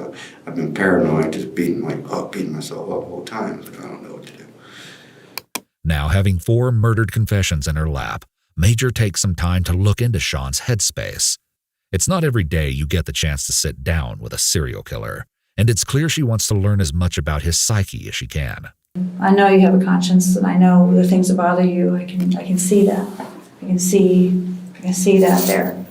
Yeah, I think it's just all the other people's weirdness kind of just gathered. I try to justify things in weird ways. Turn weird things and justify and make it look, I don't know. I'm really warped, I think, though. Damaged. Sean even gives a bit of insight into why he confessed to Dana's case, even though he may not have otherwise been linked to it. He says it was the one eating him up inside. Is there another one I don't know about? No, there's 4. Notice how Sean hesitated there. I mean, I'm not in denial. I believe the denialness is out of my system. As you can probably guess at this point, he's still holding back the full truth. But at this point, Major doesn't have much else to go off. She briefly circles back to Elizabeth's case, and here's where things get incredibly disturbing. Apparently, when investigators searched the house to find Elizabeth and Stacy's bodies, they found something else, too. They discovered what was described as a pole covered in a sock and wrapped in condoms. Here, Major asked Sean if these were used on Elizabeth at all. There might be something in there. Okay. I think it was mainly just to try to open her mouth a little bit. I tried to prop her mouth to tie her up a little bit better, just in case. Nothing, I didn't do nothing with her. Sean's explanation only gets more horrifying from there. Just trying to lodge her mouth a little bit to see. I was kind of curious. She was so stiff all of a sudden. She's stiff so fast. And I was just like... Putting that in her mouth? Yeah, I was just trying to like open her mouth a little bit. To be able to have more access for flies than eat her. I didn't want to rape and try to get rid of the body. Like the smell. So I was trying to just like lodge her open a little bit. When officers opened the closet where Elizabeth was, they were indeed met with fly larvae and maggots on the door. 2 days pass, and on September 17th, Major is back once again with Sean, this time accompanied by a male sergeant. At this point, Sean has now gained legal representation for the cases that occurred in Ashland, so the interrogator has to be careful not to ask questions pertaining to those matters, which is no big issue, as Major's real goal here is to snuff out any remaining victims that Sean is neglecting to reveal. She first emphasizes that she understands why he didn't tell her everything at once, and indicates it's okay if his information comes forward in layers. The reason I have Sergeant Martin here is because he's been dealing with something for a long time that he's got a case file on, and there were just some parallels. And do you know what I'm talking about? I'm not exactly sure. Okay. Sean is good at, if he doesn't know something, he'll say I don't know, and if he needs clarification, he asks for it. Okay. So really important for us to make sure that somebody's not suggestible, where if I say something, you just adopt it as true. So sometimes when we've talked, you'll say you don't know something because you don't know, or you'll correct me or change what you'll fix it. There's a case from out in the county, meaning that we found a girl. And we're trying to see if you'll be honest, if that's something you had something to do with. We're asking for that. A lot of time has been put into it, and we don't know. Rebecca Lacey. Yes, sir. I had a problem with her once. I met her. She got violent with me. That's why I've been angry and bitter about her. It's interesting how readily Sean gives himself up here. This is the final victim he will confess to, although there's no way of knowing if she is really the last one he was hiding. Unsurprisingly, Rebecca follows the trend of Sean's earlier victims. Rebecca, Candace are the same. Same type of people. Because of the drug abuse. Stab you in the heartbeat. Where did you meet Rebecca the first time? It's throughout town. Just throughout town, meaning Mansfield? $20. That's how I met her. Oh, as a prostitute? Okay. And then she just started calling me here and there. Sometimes she'd just come over, hang out. Rebecca's family has given some insight into what her life was like before it was cut short. Rebecca had her first child at the age of 16 and never got to finish high school. She was spunky and a daddy's girl. Unfortunately, a boyfriend introduced the young woman to hard drugs at some point, including cocaine. According to her father, quote, "Becky was a drug addict and she wasn't afraid to tell you. Becky was a prostitute too. Sean was a prostitute too." A family friend added, "They worked the same corner." Her dad says she would call him from abandoned buildings and ask for food, sometimes requesting a little extra if Sean was with her. He says he tried to help Rebecca, but that she didn't really want any. She tried to rob me. Rebecca tried to rob you? Yeah. Okay. And tell me what happened. Can you bring a chair up so he's not having to talk so loud? She was number 2. Yeah, Rebecca was number 2. Okay. I'm sorry, I'm trying to get this cuff off. Here we go. Is that better? Yeah. All right. She did. Tell us, She seemed like a good person and everything. I mean, we've met several times okay. as a friend Where did you meet her? through the street. Are I you, did encourage her to get off crack. It was just shortly after my best friend just passed away, too. okay. What kind of time frame are we in, Sean? At least 2 years ago. It's believed that Sean killed Rebecca sometime between January and early February of 2015. Pretty much self-defense on that one. Because she robbed me, I just snapped like she just knew it, I don't know. Okay. When you say she robbed you, where did that happen? Where did it happen? That happened in Eclectic Tempo. I had become partners with my best friend in the store. She came over, and I went to the bathroom, right? I had some money in my wallet. And that's the first thing I did was just check my wallet. And it was gone. So I was in front of her. She wanted to leave. Snatched her up. We fought. I ended up choking her out. So she slept. Reached in her pocket, got my money. Sources say Sean has revealed that the amount Rebecca allegedly stole from him was $4. Grabbed the phones and stuff, took the batteries out. She had 2 phones on her. She woke up, and I didn't know what to do. I was just waiting for her to wake up. She woke up. First thing she did, she panicked. I tried to calm her down. She tried to get up and just leave. That state of mind I was in, I couldn't let her just leave. I pieced her. Boom. Gave her a knee. Put her to sleep again. Then I didn't know what to do. I panicked and I just finished her off. How did you finish her off? Choked her. Major asks for some clarification on these points that led up to Rebecca's death, and Sean seems excited to tell it, even adding sound effects to his story.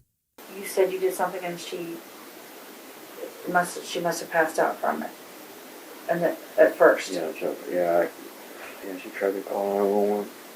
I grabbed the phone. That's after we wrestled and stuff. She just crawled in the ball. I don't know what she was doing. She got on the phone. Help, help. You want to steal from me and all that, you know what I mean? I just snapped. I was like, boom, boom. And then I grabbed her hair. Boom. I was asleep. Sean details his internal struggle here. You have the struggle of, if I let her live, she's going to say something and I'm going to get 8 years.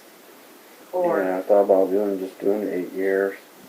Or if I kill her, then I could do life, but maybe nobody would know if I can get rid of her. Is that how your mind was? Yeah. So when she died, what exactly were you doing to her when she died? How did you do it this time? She was on her belly, and I was already exhausted. Just arm under her neck, and then I reached back to her, grabbed one of her legs, and just used that leverage. And Even the way that Sean disposed of Rebecca's body is disturbing, and it's a wonder that nobody caught him in the act. Sean kept her body downstairs in the Eclectic Tempo business for a couple days before he got a car to transport her away. put her in this old plastic golf carrying bag. She barely fit. She fit in there. in the tape it just in case it propped open because of the daylight. The lawyer's office going on, the secretary's, when I pushed her out.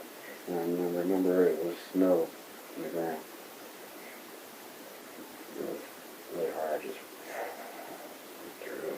Everybody was just staring. When he drove out a ways and found a secluded spot, Sean drug her body out by a tree and left. He says as he pulled away, a cop got behind him and he thought he'd be seen. However, this was unfortunately not the case. Yeah, I killed her, but I probably shouldn't. I don't know if I should get charged for it or not. I don't know. She kept pushing me. Like, I don't know who people. I don't know. She's pushing you, but I was wrong. I took the long way out here. 31-year-old Rebecca Lacey's body was discovered in March of 2015, about a month after she'd been reported missing. Unlike some of Sean's other victims, Rebecca's family had searched extensively for her, employing the help of police to scour more than 60 abandoned houses in the area she frequents. But ultimately, it would be an unsuspecting worker who stumbled upon her remains while checking gas wells. But at that time, nobody feared a killer on the loose. The county coroner ruled her death an overdose and reportedly said there was no evidence of traumatic injuries. And here's where things get even more surprising. Rebecca's father has stated that he does not believe Sean is guilty. He thinks her death is tied to her addiction, explaining that she stole drugs from a dealer, and he theorizes that she was killed in retaliation by the dealer injecting her with drugs. A family friend clarified that she'd already been telling people that she feared for her life. Speaking on Sean, Rebecca's father said, "I thought he was an okay guy," adding that Sean was always polite. "This serial killer ain't the same Sean that I know," he insisted. This information was reported as of 2019, but I would be intrigued to know where the man stands on this issue today. And so, with 5 murders along with Jane Doe's abduction and assault, the interrogators had finally got everything out of Sean, or at least what he was willing to tell, which was more than enough. There is no one else, though, honestly. I could take a lie detector test, even. well, that's the first time you've offered to take a lie detector. But okay. But this time I may have to, because there is no one else. Seriously. How do you go from Dana to how many years later and not have any? Because same, do you know what I mean? Regret. A lot of regret. How long before Dana did you have, you said you had dark thoughts? Probably about 10 years. I would have loved to have been able to do a lot, but I know I wouldn't have been able to get away with it as well. Why? Because there's a relationship. And they weren't random. It wasn't random. But while Sean didn't confess to any more murders, he would bring up someone he allegedly assaulted, or as he puts it, made an example out of. Except there was this one girl I made an example with. Trista. I can't remember her last name, but I didn't kill her or nothing. I did rape her though, in a way. I abducted her. I let her go. Where was that? In Mansfield. Tell us about it. Because of her personality.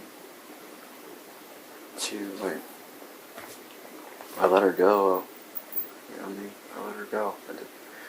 That was after Rebecca. It was a stress thing after Rebecca. Then I think that I was still pumped up with Rebecca. And she just got lippy. She got lippy with you? Yeah, I'm just going to take it. I ain't going to pay you. He's like, no, you're not. You know what I mean? So she's a prostitute? Yeah. So you can't rape a crack. You know what I mean? Arguing like, yeah, you can't. So, no, so I just went along with it. I did not hurt her at all. I didn't smack her or anything. You didn't hurt her, you just... Yeah, she just submitted. She didn't fight. And that's a lot of reason why she probably just left. You know what I mean? I even walked her back to where I picked her up. And didn't pay her. Right. Here we see yet another example of a woman escaping Sean with her life, mainly because she submitted and did not struggle. This pattern tells us a lot about Sean's need for control and feeling powerful. It's ironic how he faults women for being what he deems as promiscuous by coming home with him late at night, but if they try to fight off his advances, somehow he still thinks they're at fault. Sean says as he walked Trista back, she asked, "Why me?" And he responded, "Maybe a wake-up call for both of us." We've covered all the early conversations Sean and Major had in September of 2016. By October, Sean was getting a bit more settled into his new situation, and now that the truth is out and he's just personally requesting to speak with Major at this point, these last few clips give us a peek into his thought process as he accepts his fate. First off, he reveals that he started receiving a lot of mail, but not the kind you might expect. Any more letters from girls? Wow. And guys, yeah, like just, I've gotten like 10 letters. Like not people you know or anything, just random There's letters. only one person I know. That's really kind of confusing for you too. I mean, it's not, I think you said you were going to keep track of hate mail, but then you find yourself with fan mail. It's not what you maybe anticipated. Yeah. Sean says one of the letters asked him who his favorite serial killer was. He says he's watched some movies about famous killers but was never inspired by them, but rather thought those guys were messed up in the head. Ironic. He does say if he had to pick, he found the Zodiac killer most interesting. Major asks if he's ever identified with one of the killers he saw on screen. After thinking for a while, Sean says this. I recognize. They give up their life for, like, I don't know, but really angry, you know, and Ted Bundy. He had his heart broke. I mean, I believe he had his heart broke. And he just was out to for revenge. I mean, to let out anger, you know. Sean goes on to say that he probably relates with the Zodiac killer more because he was patient and had emotional control instead of just hunger, presumably for violence. But people would probably put their hands on me just because of what I've done, just to feel close. You know what I mean? Like, if they harm me, they could always say, "Oh, I did this to Sean, great. We want to kill 5 women." Sean expresses that he hopes one day down the line he can ask the families of his victims to forgive him. Her son, you know what I mean? Honestly, Whose son? Stacy's son. Okay. It's her sister that said I'm an animal, you know what I mean? And that's good. That's good. To her, I am an animal. But I hope what I need, honestly, nothing to do with nothing else. I just, sometime before this is all said and done, I need to be able to ask them to forgive me. Somehow.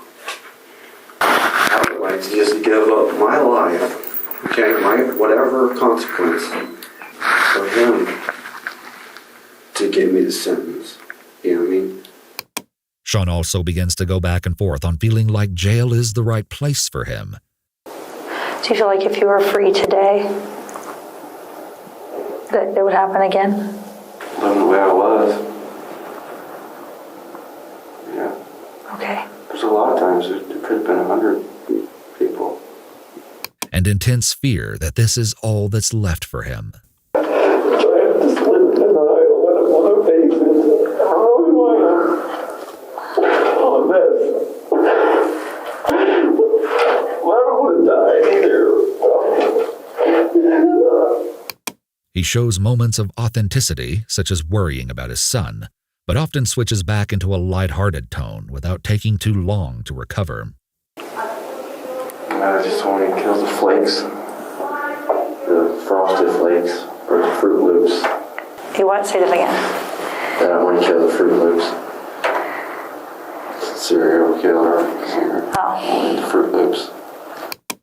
But in the final conversations between Sean and law enforcement, one thing we can see for sure is a resurgence of anger and violent thoughts geared towards the people around him. I want to hurt him. You want to hurt who? I don't know. It don't matter. They're playing games with me. It's hard to handle. Figure out once the shift change, we might work over because it's this Friday. And that's when they might come in and rush in on me later. Because I'm covering the camera, whatever. I already have. Hey, no one's going to rush in on you. Don't cover the camera. No one's going to do anything to you. No, that's not the thing. I want them to come in on me. You want them to? Yeah. Why? Because I'm going to focus on that one dude. There might be 5 of them to get me, but that one I'm going to get. Meaning what? Meaning you want to hurt him or meaning you want to kill him? Whatever I can. Go straight, whatever I can. Whatever. I don't know. Here he talks about someone he thinks was a snitch. I would have just stepped on his throat. I thought about it already. I was going to get him to look in the bathroom, like a bug was in there. And then crack him and knock him out. Keep hitting him till he knocked out, just step on his throat. I thought about putting his head right on the toilet and just stop on his throat. Just because he's a little bug.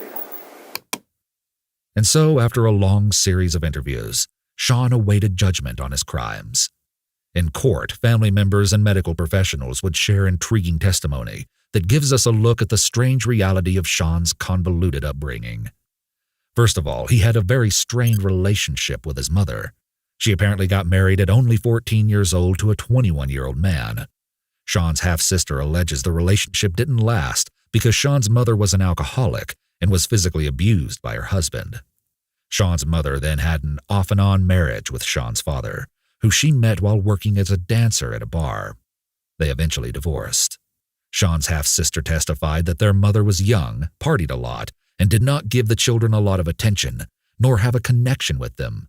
In fact, his half-sister says she herself essentially took on the responsibilities of being the mother of the house from ages 12 to 16. The family dynamic was unstable and dysfunctional, and Sean and his mother seemed engaged in an eternal battle over who was going to control who. Here are some of Sean's thoughts about his mother in his own words. It may have started when my mom left me when I was a child. I come home from school and she's gone, but I don't blame her. I used to, but... Why did she leave? She had to go find herself. I'm sorry. It's fine. There's a time I needed some help. I was in between jobs. She didn't help. She just lectured me. This is the time that if you're going to help me, you should help me because I'm just going to forget you. I just did. I forgot her. The forensic and clinical psychologist hired by the defense to evaluate Sean, Dr. Fabian, believed that he exhibited an attachment disorder and had an inability to connect properly with others. Sean's mother told him she herself never attached to anyone, and Dr. Fabian believes this certainly carried over to how she raised her son. Yeah, whatever I get, she should get too. Why? Well, yeah. Because she's the one who encouraged me in saying bad things should happen to people or condemn people. She's condemned the one lady. I mean, she's a nut. No, my mom's already, she's been in her own prison all her life. Okay. So it don't matter to me. Dr. Fabian says Sean had a love-hate split towards his mother, sometimes desiring to be with her, but also a rejection and hatred towards her. What's your most strong pet peeve or thing that bothers you about women when you're with them? Like what do they do that would anger you the most? I don't know. I normally don't. I ask that because when you hear some of the words you've used about some of the women that you've talked about, you used the word bossy. I don't know which, somebody was being bossy to you. Maybe you can't, I don't know, remember who it was, but. It depends on probably just the moment. I could be thinking about my mom at the time and then it's all bad. Okay. When's the last time you saw your mom? Years ago. I just wanted her to invest in me once. Okay. knowing the circumstances, she doesn't even need 3. It'll be a lifetime of knowing just what you're feeling. And then all talks about serial killing growing up as a kid, things you don't talk about. Yeah, I know. You think that planted a seed? Yeah, some type of bitterness, something like something. I don't know. I haven't figured it out yet. It was something that just the family seemed to talk about a lot. And then, like, whose interest was it? We'd always watch Unsolved Mysteries and all that growing up. I mean, I don't know. It's not that. Just gotta let everybody know what's going on. You're right, Sean. You're right. It's no excuse. It's not an excuse. You It know is what? what it is. Right. No one's saying it's an excuse. I'm not gonna. This can't be minimized, right? It's not that. It just explains where you're coming from and what a message to people. Dr. Fabian's opinion is that Sean's rage toward his mother contributed to his criminal acts towards his later victims. He pointed out how Sean's need of control relates to never having control with his mother. I really love my mom. Yeah, there's a love-hate. It's not hate. It's just a lot of forgiveness. It's just we've been through it. We've forgiven each other a lot. I mean, she betrayed me. I betrayed her. You know what I mean? Yeah. Different ways, small little Right. nitpicking ways. And it's just been like a boyfriend and girlfriend hate. Like, but it's a mom and son hate. It's the same thing. It's like too prideful in ways. It's not in his genes that this is. But he's not a killer. Okay. Like my mom would tell me that she been everything by her grandpa and her dad, just pass around. Like, that's why she left Kentucky so young. Yeah. That she was so worried that I was going to be some type of pervert. You know what I mean? And yeah. There's things that you really shouldn't tell a child. She tells me so much about how warped her side of the family is, and she's so afraid that I was going to be like that. Or an alcoholic. The genes. Sean later told a psychologist that his mother was crazy, someone who wanted to find the guy that was going to be a meal ticket, and even proclaimed he was always afraid of the woman and had early fantasies of wanting to kill her. Being caught up in stuff just destroyed her with grief. She's almost mentally retarded, I think. Sad to say, but she's in denial. Thought about killing them all before. His description of his mother is eerily congruent with how he described killing Elizabeth. As Sean said, his mom lived a life of misery, and he wanted to take her out of that misery. She came here. That says everything. And for her to tell police officer, the detective that she spoke to, that he's my son and I love him, she said it. It wasn't. She didn't separate herself from you. She says, my son. So as a mom, I mean, and I don't want to build her up. I know what your childhood was like. You told me. I know the love-hate. I know that. We have to not talk about the past and just move from here on. So I asked her to forgive me, you know, for what I've done. You know, she raised me. I told her you did raise me better than this. And I'm not trying to blame her. There's some things in there, there's some hate, anger, that people are going to look at it and think that it's related. And it's really not. Sean was held back in school twice, apparently suffering from learning disabilities and dyslexia. He was a very good baseball player, and his hobby may have brought him joy and purpose for a short period. But at 14, he retired forever after a large tumor was found in his arm, and part of his hip was removed to replace a portion of his arm bone. Sean was popular with girls as a teenager due to his charm and inviting smile. However, once he lured a young woman to let her guard down and get close to him, his true personality would come out. At 18, Sean was arrested for grabbing a girlfriend by the throat. A few years go by and Sean, now dating a pregnant 17-year-old, breaks into her house and chokes her. And this was not the end of his reign of terror in this girl's life, because 8 months later, he once again broke in, decided to hide under her couch all night with a knife, and waited silently for her return. He then reportedly assaulted the woman and her sister, telling them that they better hope nobody knocks on the door, because if they did, there would not be anyone there to answer it.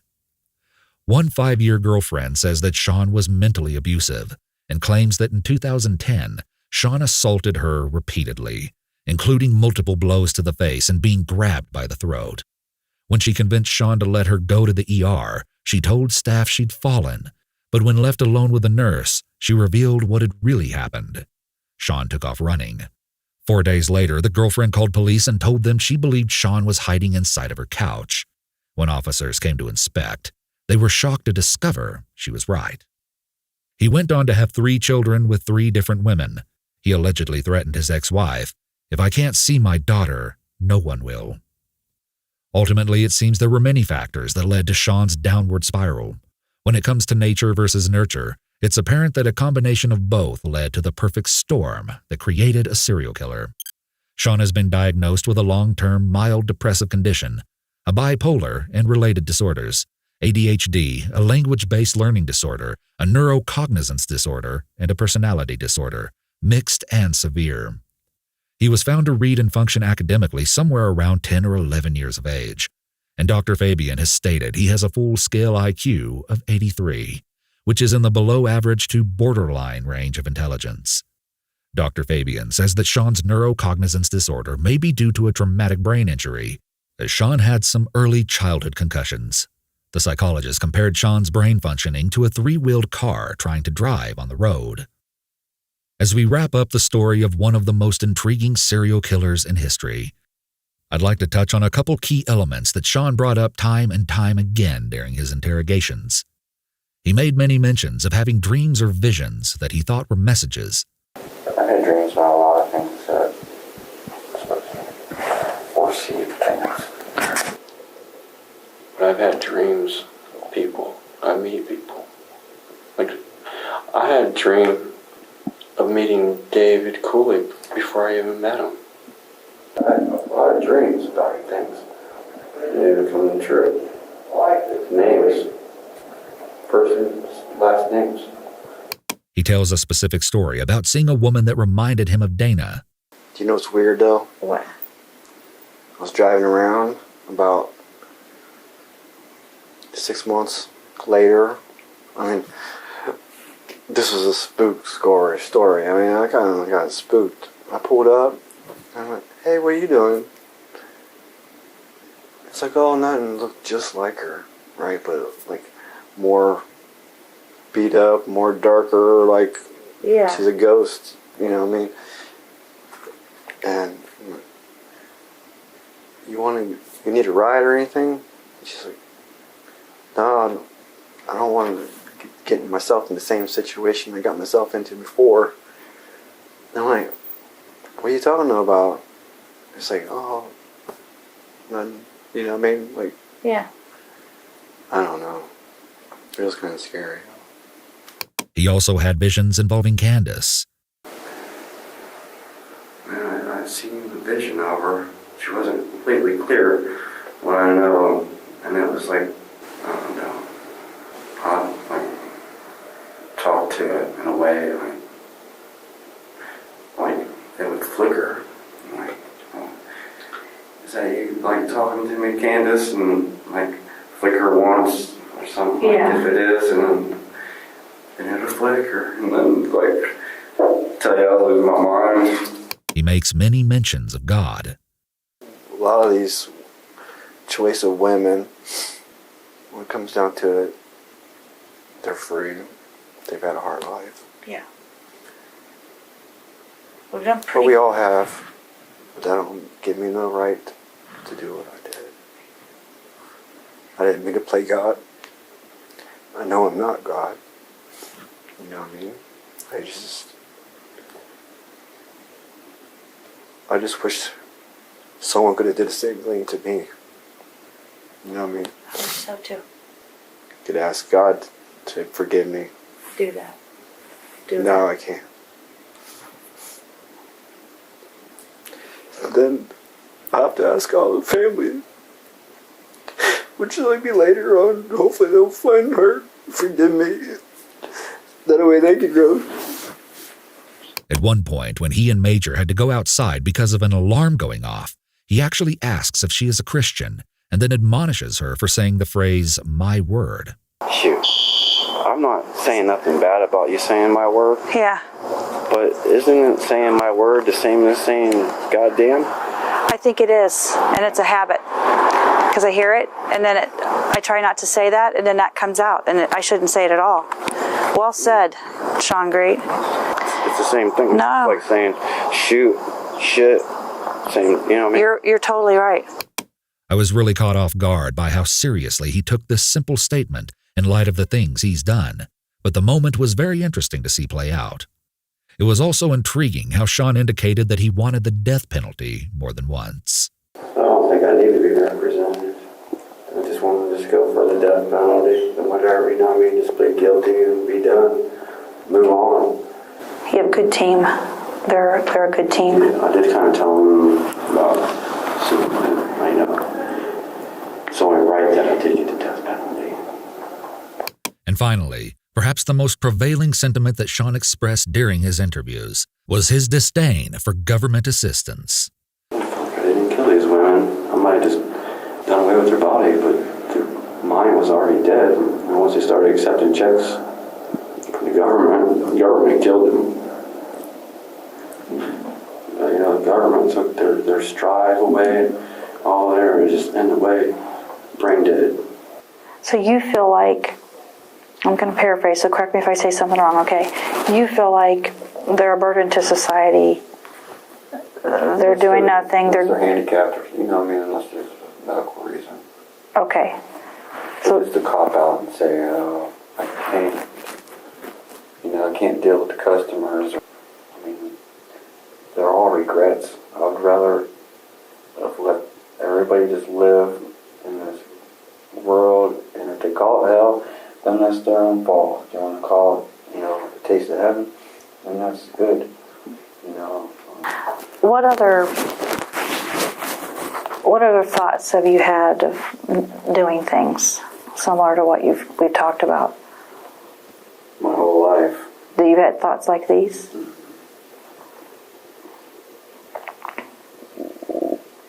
I never really thought it. I thought it was moral learning and being aware of what's out there. Never thought I'd become one. What do you mean? All the craziness. People that hurt people, I never thought I'd be a people that hurt people. Sean would later write in a letter, "They were already dead. Just their bodies were flopping wherever it can flop, but their minds were already dead. The state took their minds once they started receiving their monthly checks." It's just something about it, like, once they start running their mouths and stuff, I mean, that kind of, like, I'd say I'm the tax collector, you know what I mean? Everybody needs to pay their taxes. Prostitutes, pay your taxes. Definitely opportunists. But I think things through. I'm pretty dangerous. And I have to admit it. It's not good. All my life I have been this way. We can speculate all day and night about why Sean did what he did. In the end, here's how he seems to square it in his head. What was it? Like, what was it you wanted with that? Just people be real with themselves, probably. I'll think about that question more, though. But that's the answer, I believe. Just, I want people to just be able to be real with themselves. Sean Great was ultimately convicted of murdering all 5 women in Ohio. He was sentenced to death. In February of 2021, the Ohio Supreme Court unanimously upheld his conviction and death sentence, ruling that there were no errors in proceedings denying him a fair trial.